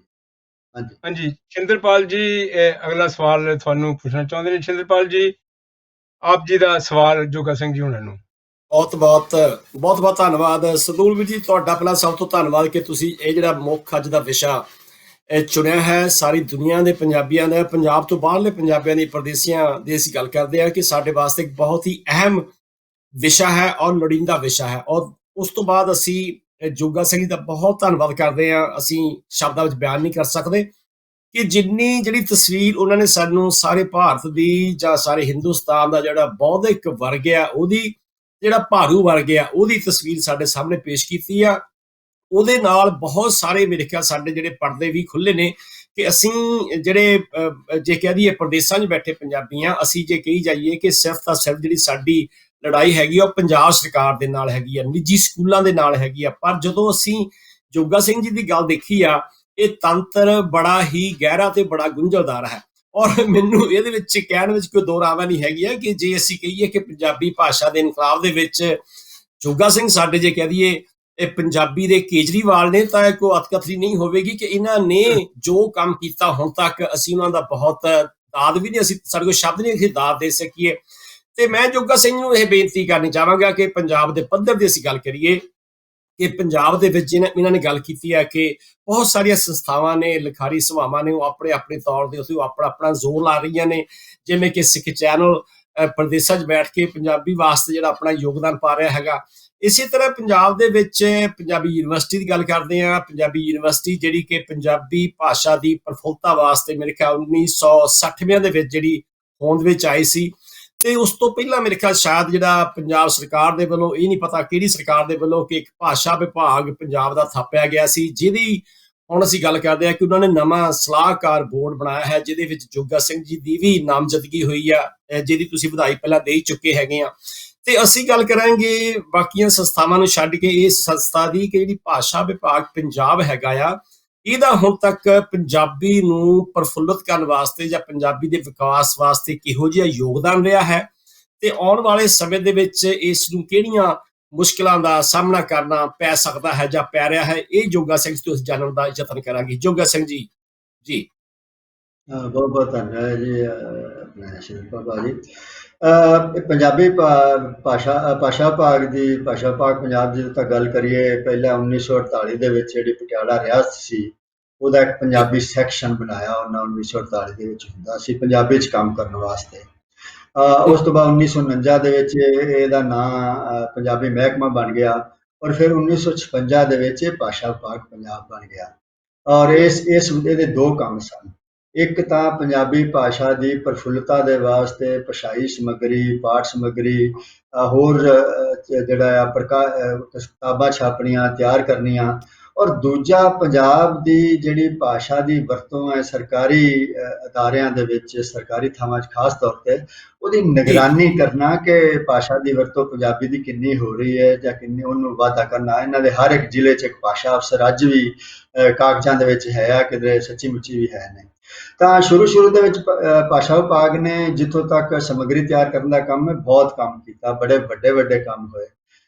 ਮੈਂ ਦੋ ਮਿਸਾਲਾਂ ਜੇ ਤੁਹਾਡੇ ਸਾਹਮਣੇ ਰੱਖਾਂ। ਇੱਕ ਪੰਜਾਬੀ ਕੋਸ਼ ਹੈ, ਜਿਹੜਾ ਪੰਜਾਬੀ ਸ਼ਬਦਕੋਸ਼ ਹੈ, ਭਾਸ਼ਾ ਵਿਭਾਗ ਨੇ ਛਾਪਿਆ ਹੈ, ਉਹ 6 ਜਿਲਦਾਂ 'ਚ ਉਹਦੇ ਵਿੱਚ ਕੋਈ 1.5 ਲੱਖ ਦੇ ਕਰੀਬ ਸ਼ਬਦ ਨੇ ਜਿਹੜੇ ਇੰਦਰਾਜ ਨੇ। ਇਸੇ ਤਰ੍ਹਾਂ ਭਾਸ਼ਾ ਵਿਭਾਗ ਨੇ ਪੰਜਾਬ ਕੋਸ਼ ਬਣਾਇਆ, ਜਿਹੜਾ ਇੱਕ ਤਰ੍ਹਾਂ ਦਾ ਵਿਸ਼ਵ ਕੋਸ਼ ਹੈ। ਹਾਂਜੀ, ਤਾਂ ਉਹਦੇ ਵਿੱਚ ਇੱਕ ਤਰ੍ਹਾਂ ਜਿਵੇਂ ਐਨਸਾਈਕਲੋਪੀਡੀਆ ਬ੍ਰਿਟੈਨਿਕਾ ਆ, ਇਸੇ ਤਰ੍ਹਾਂ ਹੀ ਪੰਜਾਬ ਕੋਸ਼ ਦੇ ਵਿੱਚ ਦੁਨੀਆ ਦੇ ਗਿਆਨ ਦਾ ਜਿਹੜਾ ਆ ਬਹੁਤ ਵੱਡਾ ਉਹ ਸਰੋਤ ਹੈ। ਉਹਦੇ ਕੋਈ 20 ਜਿਲਦਾਂ ਉਹਦੀਆਂ ਛਪੀਆਂ ਹੋਈਆਂ ਨੇ। ਇਸੇ ਤਰ੍ਹਾਂ ਪੰਜਾਬੀ ਦਾ ਸਾਰਾ ਸਾਡਾ ਕਲਾਸਿਕੀ ਸਨਾਤਨੀ ਸਾਹਿਤ ਹੈ, ਸਾਡੇ ਪੁਰਾਣ ਮੱਧਕਾਲ ਦੇ ਕਵੀ, ਪੁਰਾਲ ਦੇ ਕਵੀ, ਉਹ ਸਾਰੀ ਸਾਡੀ ਜਿਹੜੀ ਸਨਾਤਨੀ ਰਚਨਾ ਸੀ, ਉਹਨਾਂ ਨੂੰ ਗੁਰਮੁਖੀ ਦੇ ਵਿੱਚ ਛਾਪਿਆ। ਔਰ ਹੋਰ ਜਿਹੜੀਆਂ ਨੇ ਰਸਾਲੇ ਕੱਢੇ, ਜਿਵੇਂ ਚੰਦ ਸਾਹਿਤ ਇੱਕ ਰਸਾਲਾ ਜਿਹਦੇ ਵਿੱਚ ਸਿਰਜਣਾਤਮਕ ਨਾਵਾਂ ਨੇ, ਕਵਿਤਾ, ਕਹਾਣੀ ਛਪਦਾ ਹੈ। ਔਰ ਦੂਜਾ ਪੰਜਾਬੀ ਦੁਨੀਆ ਇੱਕ ਖੋਜ ਰਸਾਲਾ ਹੈ, ਜਿਹਦੇ ਚ ਜਿਹੜੇ ਖੋਜ ਹੈ, ਅਕਾਦਮਿਕ ਖੋਜ ਜਿਹੜੀ ਹੈ, ਜਿਹੜੀ ਮਾਹਰ ਖੋਜ ਹੈ, ਉਹ ਉਹਦੇ ਹੈ। ਤਾਂ ਬਹੁਤ ਕੰਮ ਹੋਇਆ ਔਰ ਬੜੀ ਸਰਗਰਮੀ ਦੇ ਨਾਲ ਕੰਮ ਹੋਇਆ, ਔਰ ਬੜੇ ਵੱਡੇ ਕੰਮ ਗੁਣਵੱਤਾ ਦੇ ਪੱਧਰੋਂ, ਆਪਣੇ ਗਿਣਾਤਮਕ ਪੱਧਰੋਂ ਵੀ, ਗਿਣਤੀ ਪੱਖੋਂ ਵੀ, ਔਰ ਗੁਣਵਾਤਮਕ ਪੱਖੋਂ ਚਲੋ ਕਿਧਰੇ ਜਿਹੜਾ ਉਹਨਾਂ ਦਾ ਕੰਮ ਹੈ, ਜਿਵੇਂ ਤਕਨੀਕੀ ਸ਼ਬਦਾਵਲੀਆਂ ਨੇ, 26 ਵਿਸ਼ਿਆਂ ਦੀਆਂ ਤਕਨੀਕੀ ਸ਼ਬਦਾਵਲੀਆਂ ਭਾਸ਼ਾ ਵਿਭਾਗ ਨੇ ਪੰਜਾਬੀ ਦੇ ਵਿੱਚ ਬਣਾਈਆਂ, ਜਿਨ੍ਹਾਂ ਚੋਂ ਕੁਝ ਛਪੀਆਂ ਨੇ, ਜਿਹੜੀਆਂ ਨੇ 20 ਛਪੀਆਂ ਨੇ, ਬਾਕੀ ਨਹੀਂ ਛਪੀਆਂ ਹੋਈਆਂ। ਪਰ ਉਹਨਾਂ ਦੀ ਸ਼ਬਦਾਵਲੀ ਤਕਨੀਕੀ ਦੀਆਂ ਕੁਝ ਅਕਾਦਮਿਕ ਜਾਂ ਤਕਨੀਕੀ ਕਠਿਨਾਈਆਂ ਹੋ ਸਕਦੀਆਂ ਨੇ, ਲੇਕਿਨ ਇਹ ਕੰਮ ਹੋਏ, ਮਤਲਬ ਇਹ ਹੋਇਆ। ਲੇਕਿਨ ਸਵਾਲ ਇਹ ਆ ਕਿ ਅਚਾਨਕ ਇੱਕਦਮ ਆ ਕੇ ਇਹ ਭਾਸ਼ਾ ਵਿਭਾਗ ਦਾ ਕੰਮ ਰੁਕ ਗਿਆ। ਕੰਮ ਇਸ ਲਈ ਰੁਕ ਗਿਆ ਕਿ ਭਾਸ਼ਾ ਵਿਭਾਗ ਸਰਕਾਰੀ ਸੰਸਥਾ ਹੈ, ਸਰਕਾਰੀ ਸਰਪ੍ਰਸਤੀ ਨਾਲ ਉਹਨਾਂ ਨੇ ਚੱਲਣਾ ਹੈ। ਜੇ ਉਹਨਾਂ ਕੋਲ ਵਿੱਤ ਹੋਏਗਾ, ਉਹਨਾਂ ਕੋਲ ਬੰਦੇ ਹੋਣ, ਵਿਅਕਤੀ ਹੋਣਗੇ, ਮਾਹਰ ਹੋਣਗੇ, ਤਾਂ ਹੀ ਉਹ ਕੁਝ ਕਰ ਸਕਣ। ਜਦੋਂ ਸਰਕਾਰ ਨੇ ਹੌਲੀ ਭਾਸ਼ਾ ਵਿਭਾਗ ਤੋਂ ਆਪਣਾ ਹੱਥ ਚੁੱਕ ਲਿਆ, ਉਹਨੂੰ ਵਿੱਤੀ ਸਾਧਨ ਨਹੀਂ ਦਿੱਤੇ, ਉਹਨਾਂ ਨੂੰ ਵਿਅਕਤੀ ਨਹੀਂ ਦਿੱਤੇ, ਅਕਾਦਮਿਕ ਮਾਹਰ ਨਹੀਂ ਦਿੱਤੇ, ਤਾਂ ਹੌਲੀ ਭਾਸ਼ਾ ਵਿਭਾਗ ਇੱਕ ਹੁਣ ਮਤਲਬ ਇਸ ਪੱਧਰ ਤੇ ਆ ਗਿਆ। 5-7 ਸਾਲ ਪਹਿਲਾਂ ਕਿ ਸਿਰਫ ਨਾਂ ਦਾ ਭਾਸ਼ਾ ਵਿਕਾਸ ਸੀ, ਉਹਨਾਂ ਕੋਲ ਕੋਈ 10-15 ਬੰਦੇ ਜਿਹੜੇ ਜ਼ਿਆਦਾਤਰ ਦਫ਼ਤਰੀ ਕੰਮਕਾਜ ਵਾਲੇ ਸਨ, ਅਕਾਦਮਿਕ ਕੱਦਾ ਹੀ, ਤਾਂ ਉਹ ਰਹਿ ਗਏ। ਪਰ ਪਿਛਲੇ ਚਲੋ 5-7 ਸਾਲਾਂ 'ਚ ਕੋਈ ਦਬਾਅ ਲੋਕਾਂ ਵੱਲੋਂ ਪਿਆ ਵੀ ਭਾਸ਼ਾ ਵਿਭਾਗ ਨੂੰ ਥੋੜਾ ਜਿੰਦਾ ਕੀਤਾ ਜਾਏ, ਇਹਨੂੰ ਸਾਧਨ ਦਿੱਤੇ ਜਾਣ। ਤਾਂ ਪਿੱਛੇ ਜੀ ਸਰਕਾਰ ਨੇ ਕੋਈ 50 ਕਰੋੜ ਰੁਪਈਆ ਇਹਨਾਂ ਨੂੰ ਦਿੱਤਾ ਵੀ ਤੁਸੀਂ ਆਪਣਾ ਛਾਪਣ, ਕਿਤਾਬਾਂ ਵਗੈਰਾ ਛਾਪਣ ਦਾ ਕੰਮ ਸ਼ੁਰੂ ਕਰੋ। ਤਾਂ ਭਾਸ਼ਾ ਵਿਭਾਗ ਸਰਕਾਰੀ ਵਿਭਾਗ ਹੁੰਦਿਆਂ ਹੋਇਆਂ ਬੜਾ ਸਰਗਰਮ ਵਿਭਾਗ ਸੀ, ਔਰ ਬਹੁਤ ਵੱਡੇ ਕੰਮ ਹੋਏ, ਪੰਜਾਬੀ ਦੀ ਬਹੁਤ ਜਿਹੜੀ ਹੈ ਪ੍ਰਕਾਸ਼ਨਾਂ ਹੋਈਆਂ। ਲੇਕਿਨ ਉਹੀ ਭਾਸ਼ਾ ਵਿਭਾਗ ਬਿਲਕੁਲ ਜਿਹੜਾ ਸੀ ਉਹ ਸਰਗਰਮੀ ਨਹੀਂ ਰਹੀ ਉੱਥੇ ਕੋਈ। ਤਾਂ ਇਹ ਆਪਣੇ ਆਪ ਸਵਾਲ ਹੈ ਕਿ ਜਿਹੜੇ ਸਰਕਾਰੀ ਅਦਾਰੇ ਨੇ, ਉਹ ਜਿੰਨੀ ਕੁ ਸਰਕਾਰੀ ਸਰਪ੍ਰਸਤੀ ਮਿਲੇਗੀ, ਜਿੰਨੀ ਕੁ ਸਰਕਾਰ ਉਹਨਾਂ ਵੱਲ ਧਿਆਨ ਦੇਏਗੀ, ਉਨੇ ਕੋਈ ਉਹ ਆਪਣਾ ਜਿਹੜਾ ਹੈ ਉਹ ਕਰ ਸਕਣਗੇ ਕੁਛ। ਜਾਤੀ ਪੱਧਰ ਤੇ ਜੇ ਉੱਥੇ ਕੋਈ ਵਿਅਕਤੀ ਨੇ ਜਿਨ੍ਹਾਂ ਦਾ ਪੰਜਾਬੀ ਵਾਸਤੇ ਭਾਵਨਾ ਆ, ਜਿਨ੍ਹਾਂ ਦੇ ਅੰਦਰ ਜਜ਼ਬਾ ਹੈ ਪੰਜਾਬੀ ਲਈ, ਉਹ ਥੋੜਾ ਬਹੁਤ ਕੁਝ ਕਰ ਸਕਦੇ ਨੇ। ਲੇਕਿਨ ਬਹੁਤ ਜ਼ਿਆਦਾ ਜਾਤੀ ਪੱਧਰ ਤੇ ਅੱਗੇ ਨਹੀਂ ਜਾ ਸਕਣਗੇ, ਕਿਉਂਕਿ ਕੋਈ ਐਸੀ ਭਾਵਨਾ ਵਾਲਾ, ਪਹਿਲੀ ਗੱਲ ਤੇ ਉਹ ਫਿਰ ਭਰਤੀਆਂ ਹੀ ਉਹਨਾਂ ਦੀਆਂ ਸ਼ੁਰੂ ਹੋ ਜਾਂਦੀਆਂ ਨੇ ਸਰਕਾਰੀ ਅਦਾਰਿਆਂ 'ਚ, ਜਿਨ੍ਹਾਂ 'ਚ ਭਾਵਨਾ ਕਿਧਰੇ ਹੋਵੇ ਨਾ ਪੰਜਾਬੀ ਦੀ, ਔਰ ਭਾਵਨਾ ਜਿਹੜੀ ਹੋਵੇ ਉਹ ਮੌਕੇ ਦੀ ਜਿਹੜੀ ਸਰਕਾਰ ਹੈ, ਰਾਜਸੀ ਦਲ ਹੁੰਦਾ, ਉਹਦੇ ਪ੍ਰਤੀ ਉਹਦੀ ਭਾਵਨਾ ਪੱਕੀ ਹੋਵੇ। ਪੰਜਾਬੀ ਦੇ ਪ੍ਰਤੀ ਭਾਵਨਾ ਜਿਹੜੀ ਉਹ ਜਿੰਨੀ ਘੱਟ ਹੋਵੇ ਓਨੀ ਚੰਗਾ ਹੈ। ਜਦੋਂ ਹੌਲੀ ਹੌਲੀ ਭਾਵਨਾ ਵਾਲੇ ਬੰਦੇ ਵੀ ਘੱਟ ਜਾਂਦੇ ਨੇ ਤੇ ਫਿਰ ਉਹ ਜਾਤੀ ਪੱਧਰ ਤੇ ਜਿਹੜੇ ਕੰਮ ਪਹਿਲਾਂ ਕੁਝ ਹੋ ਸਕਦੇ ਹੁੰਦੇ ਨੇ ਉਹ ਵੀ ਨਹੀਂ ਹੁੰਦੇ। ਇਸ ਕਰਕੇ ਭਾਸ਼ਾ ਵਿਭਾਗ ਹੁਣ ਚਲੋ ਜਿਹੜੇ ਹੁਣ ਨਾਮਜ਼ਦਗੀਆਂ ਹੋਈਆਂ ਨੇ ਉਹਦੇ ਵਿੱਚ ਜਿਹੜੇ ਸੱਜਣ ਨੇ, ਕਾਫੀ ਸੱਜਣ ਨੇ ਜਿਹੜੇ ਪੰਜਾਬੀ ਦੇ ਪ੍ਰਤੀ ਸੁਹਿਰਦ ਨੇ, ਜਿਵੇਂ ਪੰਜਾਬੀ ਟ੍ਰਿਬਿਊਨ ਦੇ ਸੰਪਾਦਕ ਨੇ ਡਾਕਟਰ ਸੁਭਰਾਜ ਵੀਰ ਨੇ, ਜਾਂ ਹੋਰ ਜਿਹੜੇ ਲੇਖ ਸਭਾਵਾਂ ਦੇ ਪ੍ਰਧਾਨ ਨੇ, ਹੋਰ ਮੈਨੂੰ ਉਮੀਦ ਹੈ ਕਿ ਸਾਡਾ ਜੋੜਮੇਲਾ ਬਣਿਆ ਹੈ। ਕਰਾਂਗੇ ਕਿ ਭਾਸ਼ਾ ਵਿਭਾਗ ਜਿਹੜਾ ਹੈ ਉਸ ਆਪਣੇ ਜਲਾਉ 'ਚ ਆਵੇ, ਕੋਈ ਸਰਗਰਮੀ ਵਧੇ, ਔਰ ਭਾਸ਼ਾ ਵਿਭਾਗ ਇੱਕ ਜਿਹੜੀ ਹੈ ਜਿਵੇਂ ਉਹ ਪੰਜਾਬੀ ਦੇ ਵਿਕਾਸ ਵਾਸਤੇ ਔਰ ਪੰਜਾਬੀ ਦੀ ਨਿਗਰਾਨੀ ਵਾਸਤੇ ਪੰਜਾਬ ਦੇ ਵਿੱਚ ਜਿਹੜੀ ਹੈ ਪਹਿਲੇ ਦਰਜੇ ਦੀ ਉਹ ਸੰਸਥਾ ਬਣੇ। ਸਾਡੀ ਪੂਰੀ ਕੋਸ਼ਿਸ਼ ਰਹੇਗੀ। ਵੇਖਦੇ ਹਾਂ ਕਿ ਸਰਕਾਰ ਕਿੱਥੋਂ ਤੱਕ ਅੱਗੇ ਜਾਂਦੀ ਹੈ, ਔਰ ਅਸੀਂ ਸਾਡਾ ਫਿਰ ਉਹਦਾ ਕੀ ਪ੍ਰਤੀਕਰਮ ਹੈ, ਸਰਕਾਰ ਕੀ ਕਰਦੀ ਹੈ, ਸਾਡਾ ਕੀ ਪ੍ਰਤੀਕਰਮ ਹੈ। ਤਾਂ ਇਹ ਤਾਂ ਹੁਣ ਸਰਕਾਰ ਜਦੋਂ ਬਵਾਂਗੇ, ਗੱਲਬਾਤ ਕਰਾਂਗੇ, ਸਲਾਹ ਮਸ਼ਵਰੇ ਕਰਾਂਗੇ, ਪਰ ਫਿਰ ਵੇਖਾਂਗੇ ਸਰਕਾਰ ਦੀ ਕੀ ਸਰਗਰਮੀ ਹੈ, ਫਿਰ ਹੀ ਦੱਸ ਸਕਦੇ ਹਾਂ। ਕਿਉਂਕਿ ਮੇਰੀ ਕਦੀ ਕੋਈ ਸਰਕਾਰੀ ਬਹੁਤੀਆਂ ਥਾਵਾਂ ਦੇ ਉੱਤੇ ਕਦੀ ਮੈਂ ਕਿਸੇ ਸੰਮਤੀਆਂ 'ਚ ਰਿਹਾ ਨਹੀਂ ਬਹੁਤਾ, ਤਾਂ ਕੁਝ ਇਹ ਵੀ ਨਹੀਂ ਕਹਿ ਸਕਦੇ ਵੀ ਛੱਡ ਹੀ ਦਿੱਤਾ ਜਾਏ, ਕਿਉਂਕਿ ਇੱਕ ਮਾਹੌਲ ਬਣ ਰਿਹਾ ਹੈ ਜਦੋਂ ਪੂਰੇ ਭਾਰਤ ਨੂੰ ਔਰ ਰਾਸ਼ਟਰੀ ਦਲਾਂ ਨੂੰ ਵੀ ਕੁਝ ਜਿਹੜਾ ਉਹਨਾਂ ਨੂੰ ਦਿਸਣ ਲੱਗ ਗਿਆ ਵੀ ਅੰਗਰੇਜ਼ੀ ਨਾਲ ਕੋਈ ਖੱਟੀ ਹੋਈ ਨਹੀਂ ਲੱਗਦੀ, ਔਰ ਅਸੀਂ ਵਿਗਿਆਨ 'ਚ, ਤਕਨੀਕ 'ਚ, ਸਿੱਖਿਆ 'ਚ, ਪ੍ਰਸ਼ਾਸਨ ਸਾਡਾ ਬਹੁਤਾ ਵਧੀਆ ਨਹੀਂ, ਅਸੀਂ ਬਹੁਤ ਪਿੱਛੇ ਰਹਿ ਗਏ ਹਾਂ। ਤੇ ਇੱਕ ਥੋੜ੍ਹੀ ਜਿਹੀ ਹਿਲਜੁਲ ਦਿਮਾਗਾਂ ਦੇ ਵਿੱਚ ਸ਼ੁਰੂ ਹੋਈ ਹੈ। ਇਹੋ ਜਿਹੇ ਸਮੇਂ ਦੇ ਵਿੱਚ ਬਹੁਤ ਜ਼ਰੂਰੀ ਹੁੰਦਾ ਹੈ ਕਿ ਜੇ ਉਹਨਾਂ ਲੋਕਾਂ, ਹਰ ਇੱਕ ਬੰਦੇ ਦੇ ਨਾਲ ਸੰਵਾਦ ਰਚਾਇਆ ਜਾਏ, ਗੱਲ ਕੀਤੀ ਜਾਏ, ਔਰ ਉਹਨਾਂ ਤੱਕ ਜਿਹੜੀ ਮਾਹਰ ਰਾਏ ਹੈ, ਜਿਹੜੀ ਸਾਡੀ ਜ਼ਿੰਮੇਵਾਰੀ ਬਣਦੀ ਹੈ, ਜਿਹਦੇ 'ਚੋਂ ਆਪਾਂ ਸਾਰੀ ਉਮਰ ਰੋਟੀ ਖਾਧੀ ਹੈ, ਕਿ ਭਾਸ਼ਾ ਦੇ ਪ੍ਰਤੀ ਜਿਹੜੀ ਸਮਝ ਹੈ, ਮਾਹਰ, ਦੁਨੀਆ ਦੀ ਜਿਹੜੀ ਤਜਰਬਾ ਹੈ ਦੁਨੀਆ ਦਾ, ਉਹਨਾਂ ਦੇ ਸਾਹਮਣੇ ਰੱਖਿਆ ਜਾਏ, ਔਰ ਇਹ ਕੋਸ਼ਿਸ਼ ਕਰਾਂਗੇ। ਜੋਗਾ ਸਿੰਘ ਜੀ, ਬਹੁਤ ਬਹੁਤ ਧੰਨਵਾਦ। ਤੁਸੀਂ ਬੜਾ ਹੀ ਸਾਨੂੰ ਜਾਣਕਾਰੀ ਭਰਪੂਰ ਜਿਹੜੀਆਂ ਗੱਲਾਂ ਸਾਨੂੰ ਦੱਸੀਆਂ ਹੈਗੀਆਂ। ਹੁਣ ਜਿਹੜੀ ਭਾਸ਼ਾ ਵਿਭਾਗ ਹੈ ਇਹਦੇ ਆਖਰ ਦੇ ਵਿੱਚ ਤੁਹਾਡੇ ਵੱਲੋਂ ਹੀ ਅਸੀਂ ਇਹ ਪੁੱਛਾਂਗੇ ਕਿ ਤੁਸੀਂ ਸਾਡੇ ਕੋਲੋਂ ਕੀ ਉਮੀਦ ਰੱਖਦੇ ਆ। ਅਸੀਂ ਦੇਖੋ ਸਿੱਖ ਚੈਨਲ ਤੁਸੀਂ ਤੁਹਾਡੇ ਕੋਲ ਅਸੀਂ ਆ ਕੇ ਪਟਿਆਲੇ ਵੀ, ਮੋਹਾਲੀ ਦੇ ਵਿੱਚ ਵੀ ਪ੍ਰੋਗਰਾਮ ਕੀਤੇ ਨੇ, ਤੇ ਮੇਰੇ ਖਿਆਲ ਗਾਏ ਵਗਾਏ ਅੱਗੇ ਤੁਹਾਨੂੰ ਅਸੀਂ ਸੱਦਦੇ ਹੀ ਰਹਾਂਗੇ। ਪਰ ਸੰਖੇਪ ਰੂਪ ਦੇ ਵਿੱਚ ਤੁਸੀਂ ਦੱਸੋ ਵੀ ਸਾਡੀ ਡਿਊਟੀ ਜਾਂ ਸਾਡੇ ਕੋਲੋਂ ਤੁਸੀਂ ਕੀ ਉਮੀਦਾਂ ਰੱਖਦੇ ਹੋ ਵੀ ਅਸੀਂ ਤੁਹਾਨੂੰ ਲਿਆ ਕੇ, ਜਾਂ ਤੁਹਾਡੇ ਹੋਰ ਸਾਥੀ ਜਿਹੜੇ ਆ ਉਹਨਾਂ ਨੂੰ ਲਿਆ ਕੇ ਦੁਨੀਆ ਦੇ ਵਿੱਚ ਇਸ ਦੀ ਜ਼ਿਆਦਾ ਚਰਚਾ ਕਰਾਂਗੇ ਤੇ ਉਹ ਪੰਜਾਬ ਦੇ ਵਿੱਚ ਵੀ ਜਾਵੇਗੀ, ਕਿਉਂਕਿ ਸਿੱਖ ਚੈਨਲ ਤੁਹਾਨੂੰ ਪਤਾ ਇਸ ਦੁਨੀਆ ਦੇ ਵਿੱਚ ਦੇਖਿਆ ਜਾ ਰਿਹਾ। ਸੰਖੇਪ ਰੂਪ ਦੇ ਵਿੱਚ ਆਖਰ ਦੇ ਵਿੱਚ ਤੁਸੀਂ ਕੀ ਕਹਿਣਾ ਚਾਹੋਗੇ? ਮੈਂ ਸਮਝਦਾ ਕਿ ਜਿਹੜੇ ਬਾਹਰ ਪੰਜਾਬੀ ਬੈਠੇ ਹੋਏ ਨੇ ਉਹ ਇਸ ਸਥਿਤੀ ਨੂੰ ਜ਼ਿਆਦਾ ਬਿਹਤਰ ਸਮਝਦੇ ਨੇ, ਕਿਉਂਕਿ ਉਹਨਾਂ ਨੂੰ ਪਤਾ ਹੈ ਕਿ ਉੱਥੇ ਉਹਨਾਂ ਦੇਸ਼ਾਂ ਦੇ ਵਿੱਚ ਭਾਸ਼ਾ ਨੀਤੀ ਕੀ ਹੈ। ਤੁਸੀਂ ਇੰਗਲੈਂਡ 'ਚ ਹੀ ਵੇਖੋ ਕਿ ਜੇ ਮੈਂ ਬਰੈਡਫੋਰਡ ਹਸਪਤਾਲ ਜਾਣਾ ਤਾਂ ਮੈਨੂੰ ਅੰਗਰੇਜ਼ੀ ਨਹੀਂ ਆਉਂਦੀ, ਮੈਨੂੰ ਸਿਰਫ ਪੰਜਾਬੀ ਆਉਂਦੀ ਹੈ, ਮੈਨੂੰ ਉੱਥੇ ਕੋਈ ਦਿੱਕਤ ਨਹੀਂ ਆਏਗੀ। ਵੀ ਮੇਰੇ ਨਾਲ ਉਹਨਾਂ ਦੀ ਜ਼ਿੰਮੇਵਾਰੀ ਹੈ ਕਿ ਪੰਜਾਬੀ ਦੇ ਵਿੱਚ ਬੰਦਾ ਪ੍ਰਬੰਧ ਕਰਨ, ਜਿਹੜਾ ਮੇਰੀ ਬਿਮਾਰੀ ਪੁੱਛੇ, ਮੈਨੂੰ ਇਲਾਜ ਦੱਸੇ, ਡਾਕਟਰ ਨਾਲ ਮੇਰੀ ਗੱਲ ਕਰਾਏ। ਮੈਂ ਖੁਦ ਬਰੈਡਫੋਰਡ ਰਿਹਾ ਹਾਂ ਔਰ ਮੈਂ ਵੇਖਿਆ ਕਿੰਨਾ ਪੰਜਾਬੀ ਦੇ ਵਿੱਚ ਉੱਥੇ ਪਰਚੇ ਛਪੇ ਹੋਏ, ਜਦੋਂ ਜਾਈਦਾ ਸੀ ਹਸਪਤਾਲ ਇੱਕ ਅੱਧੀ ਵਾਰੀ ਤਾਂ ਕਿੰਨੇ ਪਏ ਹੁੰਦੇ ਸੀ। ਪਰ ਜੇ ਮੈਂ ਚੇਨਈ 'ਚ ਚਲਾ ਜਾ ਤਾਂ ਮੈਂ ਉੱਥੇ ਪੰਜਾਬੀ 'ਚ ਗੱਲ ਨਹੀਂ ਕਰ ਸਕਦਾ। ਤਾਂ ਇਹ ਜਿਹੜੀ ਸਥਿਤੀ ਹੈ ਬਾਹਰਲੇ ਦੇਸ਼ਾਂ ਦੇ ਵਿੱਚ, ਕਿਵੇਂ ਉਹ ਭਾਸ਼ਾਵਾਂ ਨੂੰ ਥਾਂ ਦਿੰਦੇ ਨੇ, ਜਿਹੜੀਆਂ ਘੱਟ ਗਿਣਤੀਆਂ ਦੀਆਂ ਭਾਸ਼ਾਵਾਂ ਨੇ, ਉਹਨਾਂ ਦੀ ਛੋਟੀ ਗਿਣਤੀ ਵਾਲੀਆਂ ਭਾਸ਼ਾਵਾਂ ਨੇ, ਔਰ ਉਹਨਾਂ ਦੀ ਸਿੱਖਿਆ ਦੇ ਵਿੱਚ ਭਾਸ਼ਾ ਨੀਤੀ ਕੀ ਹੈ। ਮਿਸਾਲ ਲਈ ਜੇ ਕੋਈ ਅਮਰੀਕਾ ਤੋਂ ਸੱਜਣ ਆਉਣ ਤੇ ਉਹ ਦੱਸ ਸਕਦੇ ਨੇ ਭਾਈ ਅਮਰੀਕਾ ਦੇ ਵਿੱਚ 20% ਲੋਕ ਨੇ ਜਿਨ੍ਹਾਂ ਦੇ ਘਰਾਂ 'ਚ ਅੰਗਰੇਜ਼ੀ ਨਹੀਂ ਬੋਲੀ ਜਾਂਦੀ, ਔਰ ਉਹਨਾਂ ਬਹੁਤਿਆਂ ਦੇ ਜਿਹੜੇ ਬੱਚੇ ਨੇ ਪ੍ਰਾਇਮਰੀ ਪੱਧਰ ਤੇ ਉਹ ਅੰਗਰੇਜ਼ੀ ਮਾਧਿਅਮ 'ਚ ਨਹੀਂ ਪੜ੍ਹਦੇ। ਤਾਂ ਇਹ ਗੱਲ ਜਦੋਂ ਤੁਸੀਂ ਆ ਕੇ ਦੱਸੋਗੇ ਔਰ ਲੋਕਾਂ ਤੱਕ ਜਾਏਗੀ ਤੇ ਫਿਰ ਲੋਕਾਂ ਦੇ ਭਰਮ ਬਣੇ ਹੋਏ ਨੇ, ਜਿਹੜੇ ਬੜੇ ਪੱਕੇ ਬਣੇ ਹੋਏ ਨੇ, ਇਹ ਸੌਖੇ ਟੁੱਟਣਗੇ। ਦੂਜੀ ਜਿਹੜੀ ਮੈਂ ਤੁਹਾਨੂੰ ਬੇਨਤੀ ਕਰਨੀ ਚਾਹੂੰਗਾ ਕਿ ਤੁਸੀਂ ਜਿਹੜੇ ਸਾਡੇ ਰਾਜਸੀ ਦਲ ਨੇ, ਸਾਡੇ ਅਫਸਰ ਨੇ, ਸਾਡੇ ਸਰਕਾਰੀ ਖੇਤਰ ਨੇ, ਉੱਥੇ ਤੁਸੀਂ ਬਹੁਤ ਵੱਡਾ ਜਿਹੜਾ ਇੱਕ ਰੋਲ ਅਦਾ ਕਰ ਸਕਦੇ ਹੋ। ਤੁਸੀਂ ਆਪਣੇ ਉੱਥੇ ਬਣਾਓ, ਸੰਗਠਨ ਬਣੇ ਹੀ ਹੋਏ ਨੇ ਤੇ ਸਮੂਹਕ ਰੂਪ ਦੇ ਵਿੱਚ ਇਕੱਠੇ ਹੋ ਕੇ ਤੁਸੀਂ ਪੰਜਾਬ ਸਰਕਾਰ ਦੇ ਨਾਲ, ਪੰਜਾਬੀ ਵਾਸਤੇ ਖਾਸ ਤੌਰ ਤੇ ਪੰਜਾਬ ਸਰਕਾਰ ਦੇ ਨਾਲ ਔਰ ਪੰਜਾਬ ਦੇ ਰਾਸ਼ਟਰੀ ਦਲਾਂ ਦੇ ਨਾਲ ਇੱਕ ਸੰਵਾਦ ਛੇੜੋ।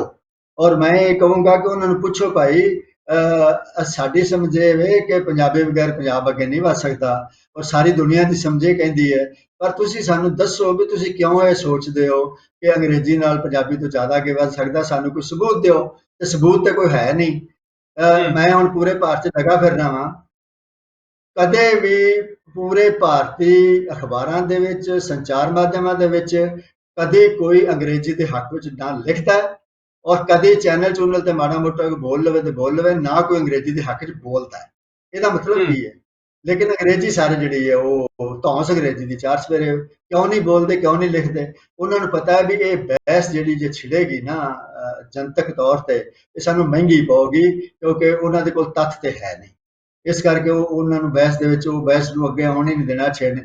ਇਸ ਕਰਕੇ ਮੇਰੀ ਤੁਹਾਨੂੰ ਬੇਨਤੀ ਹੈ ਕਿ ਪੰਜਾਬ ਦੇ ਵਿੱਚ ਤੁਸੀਂ ਜਦੋਂ ਉਦੋਂ ਠੰਡ ਜ਼ਿਆਦਾ ਹੁੰਦੀ ਹੈ ਤੇ ਜਦੋਂ ਆਉਂਦੇ ਹੋ ਤੇ ਜਥੇ ਬਣ ਕੇ ਬਹਿਸ ਛੇੜੋ ਪੰਜਾਬ 'ਚ। ਤੁਸੀਂ ਪੰਜਾਬ ਦੇ ਸੰਗਠਨਾਂ ਨੂੰ ਮਿਲੋ, ਪੰਜਾਬ ਦੇ ਰਾਜਸੀ ਦਲਾਂ ਨੂੰ ਮਿਲੋ, ਪੰਜਾਬ ਦੇ ਅਫਸਰਾਂ ਨੂੰ ਮਿਲੋ। ਅਸੀਂ ਜੋ ਇਹਦੇ ਵਿੱਚ ਜੋ ਮਦਦ ਕਰ ਸਕਦੇ ਹਾਂ ਜਾਂ ਸੇਵਾ ਕਰ ਸਕਦੇ ਹਾਂ, ਅਸੀਂ ਹਮੇਸ਼ਾ ਤੁਹਾਡੇ ਲਈ ਹਾਜ਼ਰ ਹਾਂ। ਬਹੁਤ ਵੱਡਾ ਜਿਹੜਾ ਤੁਸੀਂ ਸਾਧਨ ਸੰਪੰਨ ਵੀ ਹੋ, ਉਹ ਵੀ ਇੱਕ ਚੀਜ਼ ਹੈ। ਮਿਸਾਲ ਦੇ ਤੌਰ ਤੇ ਜੇ ਆਪਾਂ ਸਾਰੇ ਪੰਜਾਬ ਦੇ ਵਿੱਚ ਆਪਾਂ ਗੱਲ ਕੀਤੀ ਵੀ ਸੀ ਪਹਿਲਾਂ ਆਪਸ ਦੇ ਵਿੱਚ ਕਿ ਪੰਜਾਬ ਦੇ ਵਿੱਚ ਆਪਾਂ 5-7 ਪੇਜ ਦਾ ਕੋਈ ਬਣਾ ਕੇ ਦਸਤਾਵੇਜ਼ ਕਰ ਕਿਉਂ ਨਹੀਂ ਪਹੁੰਚਾ ਸਕਦੇ?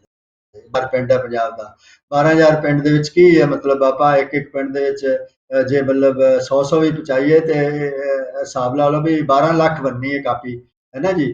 ਤੇ ਜੇ ਉਹਦੇ 5 ਰੁਪਏ ਵੀ ਖਰਚ ਆਵੇ ਤੇ 60 ਲੱਖ ਦਾ ਖਰਚਾ ਕੀ ਹੈ ਏਡੀ ਵੱਡੀ ਪੰਜਾਬੀ ਬਰਾਦਰੀ ਵਾਸਤੇ? ਔਰ ਮੇਰੀ ਇਹ ਸਮਝ ਹੈ ਕਿ ਪੰਜਾਬ ਦੇ ਵਿੱਚ ਸਮੂਹਕ ਕੰਮ ਕਰਨ ਦੀ ਔਰ ਦਾਨ ਦੀ ਕੋਈ ਘਾਟ ਨਹੀਂ ਹੈ। ਜੇ ਲੋਕ ਕਾਇਲ ਹੋ ਜਾਣ ਵੀ ਇਹ ਕੰਮ ਜ਼ਰੂਰੀ ਹੈ ਔਰ ਇਹ ਕੰਮ ਸਹੀ ਹੈ, ਔਰ ਜਿਹੜੇ ਬੰਦੇ ਅੱਗੇ ਲੱਗੇ ਨੇ ਉਹਨਾਂ ਤੇ ਉਹਨਾਂ ਦਾ ਭਰੋਸਾ ਹੋਵੇ ਵੀ ਇਹ ਇਹਦੇ ਵਿੱਚੋਂ ਨਿੱਜੀ ਖੱਟੀ ਨਹੀਂ ਕਰਨਗੇ ਨਿਰੀ, ਇਹ ਮਤਲਬ ਚਲੋ ਮਾਣ ਇੱਜ਼ਤ ਇਹਨਾਂ ਦੀ ਹੋਏਗੀ, ਹਰ ਇੱਕ ਚਾਹੁੰਦਾ ਹੈ, ਪਰ ਇਹ ਇਹਦੇ ਵਿੱਚੋਂ ਕੋਈ ਪੈਸਾ ਬਣਾਉਣ ਦੀ ਹੈ, ਜੇ ਉਹਨਾਂ ਦਾ ਭਰੋਸਾ ਹੋਏਗਾ ਤਾਂ ਲੋਕ ਮਦਦ ਵੀ ਬਹੁਤ ਕਰਦੇ ਨੇ ਔਰ ਕਰਨਗੇ। ਇਹ ਮੇਰੀ ਹੈ ਕਿ ਦੋ ਜਿਹੜੇ ਨੇ ਗੱਲਾਂ ਨੇ ਤੁਸੀਂ, ਕਿ ਬਾਹਰਲੀ ਦੁਨੀਆ ਦਾ ਸਥਿਤੀ ਕੀ ਹੈ, ਭਾਸ਼ਾ ਦੇ ਪ੍ਰਤੀ ਉਹਨਾਂ ਦੀ ਨੀਤੀ ਕੀ ਹੈ, ਉਹ ਸਾਡੀਆਂ ਭਾਸ਼ਾਵਾਂ ਨੂੰ ਕਿਵੇਂ ਥਾਂ ਦੇ ਰਹੇ ਨੇ ਜਾਂ ਅੰਗਰੇਜ਼ੀ ਨੂੰ ਕਿੰਨੀ ਦਿੰਦੇ ਨੇ ਦੂਜਿਆਂ ਨੂੰ, ਔਰ ਦੂਜੀ ਤੁਸੀਂ ਜਿਹੜੀ ਹੈ ਆਪਣੇ ਸਮੂਹਕ ਤੌਰ ਤੇ ਸਾਡੇ ਜਿਹੜੇ ਤਾਕਤ ਵਾਲੀਆਂ ਥਾਵਾਂ ਨੇ ਰਾਸ਼ਟਰੀ ਦਲ ਦੇ, ਉਹਨਾਂ ਨਾਲ ਤੁਸੀਂ ਸੰਵਾਦ ਰਚਾ ਕੇ ਉਹਨਾਂ ਨਾਲ, ਮੈਂ ਇਹ ਨਹੀਂ ਕਹਿੰਦਾ ਕਿ ਆਪਾਂ ਕੋਈ ਦਬਾਅ ਬਣਾਉਣਾ ਜਾਂ ਲੜਨਾ ਉਹਨਾਂ ਨਾਲ, ਆਪਾਂ ਉਹਨਾਂ ਨਾਲ ਗੱਲ ਕਰੀਏ, ਵਿਚਾਰ ਵਟਾਂਦਰਾ ਕਰੀਏ, ਭਾਈ ਅਸੀਂ ਇੰਝ ਸਮਝਦੇ ਹਾਂ, ਤੁਸੀਂ ਦੱਸੋ। ਔਰ ਇਹ ਵਿਚਾਰ ਵਟਾਂਦਰਾ ਜੇ ਸਾਰੇ ਪੰਜਾਬ ਦੇ ਸਾਰੇ ਮਾਲਕ ਆ, ਅਸੀਂ ਕੋਈ ਘੱਟ ਹੈ ਕੋਈ ਵੱਧ ਹੋ ਗਿਆ ਤੇ ਸਾਰੇ ਪੰਜਾਬੀ ਜਿਹੜੇ ਨੇ ਜੇ ਸੰਵਾਦ ਦੇ ਸ਼ਾਮਿਲ ਹੋਣਗੇ ਤੇ ਇਹਦੇ ਵਿੱਚੋਂ ਵਧੀਆ ਗੱਲਾਂ ਨਿਕਲ ਗਈਆਂ ਔਰ ਆਪਾਂ ਸਹੀ ਫੈਸਲਿਆਂ ਤੇ ਪਹੁੰਚਣ 'ਚ ਕਾਮਯਾਬ ਹੋਵਾਂਗੇ। ਬਹੁਤ ਧੰਨਵਾਦ ਜੋਗਾ ਸਿੰਘ ਜੀ। ਅਸੀਂ ਕਿਉਂਕਿ ਇਹ ਪ੍ਰੋਗਰਾਮ ਅਸੀਂ ਇਹ ਜਾਰੀ ਰੱਖਾਂਗੇ, ਇਹ ਆਉਣ ਵਾਲੇ ਸਮੇਂ ਦੇ ਵਿੱਚ ਫਿਰ ਵੀ ਆਪ ਜੀ ਨੂੰ ਬੇਨਤੀ ਕਰਾਂਗੇ, ਜੇ ਹੋਰ ਕੋਈ ਵੀ ਸੱਜਣ ਤੁਹਾਡੇ ਖਿਆਲ ਦੇ ਵਿੱਚ ਹੋਵੇ ਵੀ ਜਿਹਨੂੰ ਤੁਸੀਂ ਚਾਹੋ ਜਾਂ ਬੇਨਤੀ ਕਰੋ ਜਾਂ ਅਸੀਂ ਬੇਨਤੀ ਕਰੀਏ, ਉਹ ਵੀ ਇਸ ਮੰਚ ਦੇ ਉੱਤੇ ਆ ਕੇ ਆਪਣੇ ਵਿਚਾਰ ਤੇ ਇਸ ਪੰਜਾਬੀ ਭਾਸ਼ਾ ਨੂੰ ਪ੍ਰਫੁੱਲਤ ਕਰਨ ਦੇ ਲਈ ਆਪਣਾ ਸਹਿਯੋਗ ਦੇਣ, ਤੇ ਸਾਡਾ ਬਹੁਤ ਹੀ ਤੁਹਾਡਾ ਧੰਨਵਾਦ ਹੋਵੇਗਾ।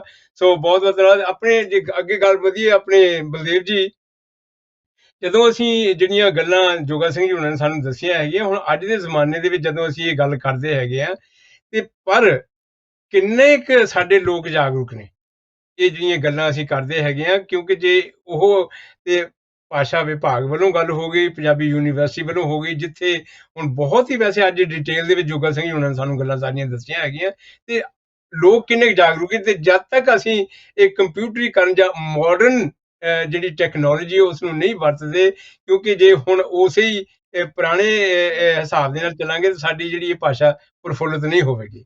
ਤੇ ਤੁਸੀਂ ਇਹਦੇ ਬਾਰੇ ਪਹਿਲਾਂ ਕੀ ਕਹਿਣਾ ਚਾਹੋਗੇ? ਫਿਰ ਚੰਦਰਪਾਲ ਜੀ ਇਹਦੇ ਬਾਅਦ ਦੱਸਣਗੇ ਵੀ ਇਹਦੇ ਵਿੱਚ ਜਾਣੀ ਕਸੂਰ ਕਿਹਦਾ ਹੈ ਤੇ ਕਿੱਧਰ ਨੂੰ ਜਾਵਾਂਗੇ ਅਸੀਂ। ਦੇਖੋ ਜੀ ਸਰਦੂਲ ਜੀ, ਬਹੁਤ ਧੰਨਵਾਦ ਕਿ ਤੁਸੀਂ ਆਹ ਸਵਾਲ ਉਠਾਇਆ ਹੈਗਾ। ਬਹੁਤ ਵਧੀਆ ਗੱਲਾਂ ਕਹੀਆਂ ਹੈਗੀਆਂ ਜੋਗਾ ਸਿੰਘ ਜੀ ਨੇ, ਲੇਕਿਨ ਉਹਨਾਂ ਨੇ ਬਾਅਦ ਦੇ ਵਿੱਚ ਆਖਰ 'ਚ ਇਹ ਕਿਹਾ ਕਿ ਬਈ ਜਿਹੜੇ ਪ੍ਰਵਾਸੀ ਪੰਜਾਬੀ ਆ ਉਹ ਬਹੁਤ ਮਹੱਤਵਪੂਰਨ ਰੋਲ ਇਹਦੇ ਵਿੱਚ ਅਦਾ ਕਰ ਸਕਦੇ ਆ। ਬਿਲਕੁਲ ਉਹਨਾਂ ਦੇ ਨਾਲ ਅਸੀਂ ਸਹਿਮਤ ਹਾਂ ਔਰ ਅਸੀਂ ਕਰਨ ਦੀ ਕੋਸ਼ਿਸ਼ ਵੀ ਕੀਤੀ ਹੈਗੀ ਆ।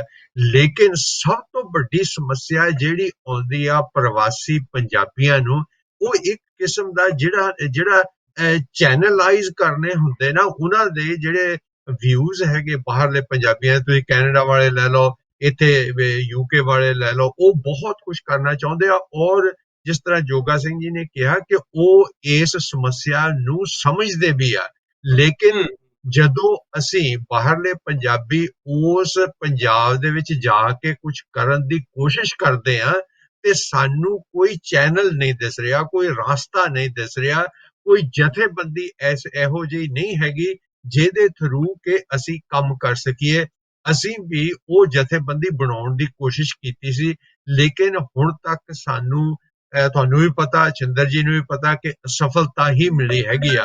ਹੁਣ ਸਾਡੇ ਸਾਹਮਣੇ ਬਹੁਤ ਵੱਡਾ ਸਵਾਲ ਇਹ ਹੈਗਾ ਕਿ ਬਾਹਰਲੇ ਪ੍ਰਵਾਸੀ ਪੰਜਾਬੀ ਜਿਹੜੇ ਆ ਉਹ ਆਪਣੀਆਂ ਕੋਸ਼ਿਸ਼ਾਂ ਨੂੰ ਕਿਸ ਤਰ੍ਹਾਂ ਚੈਨਲਾਈਜ਼ ਕਰਨ।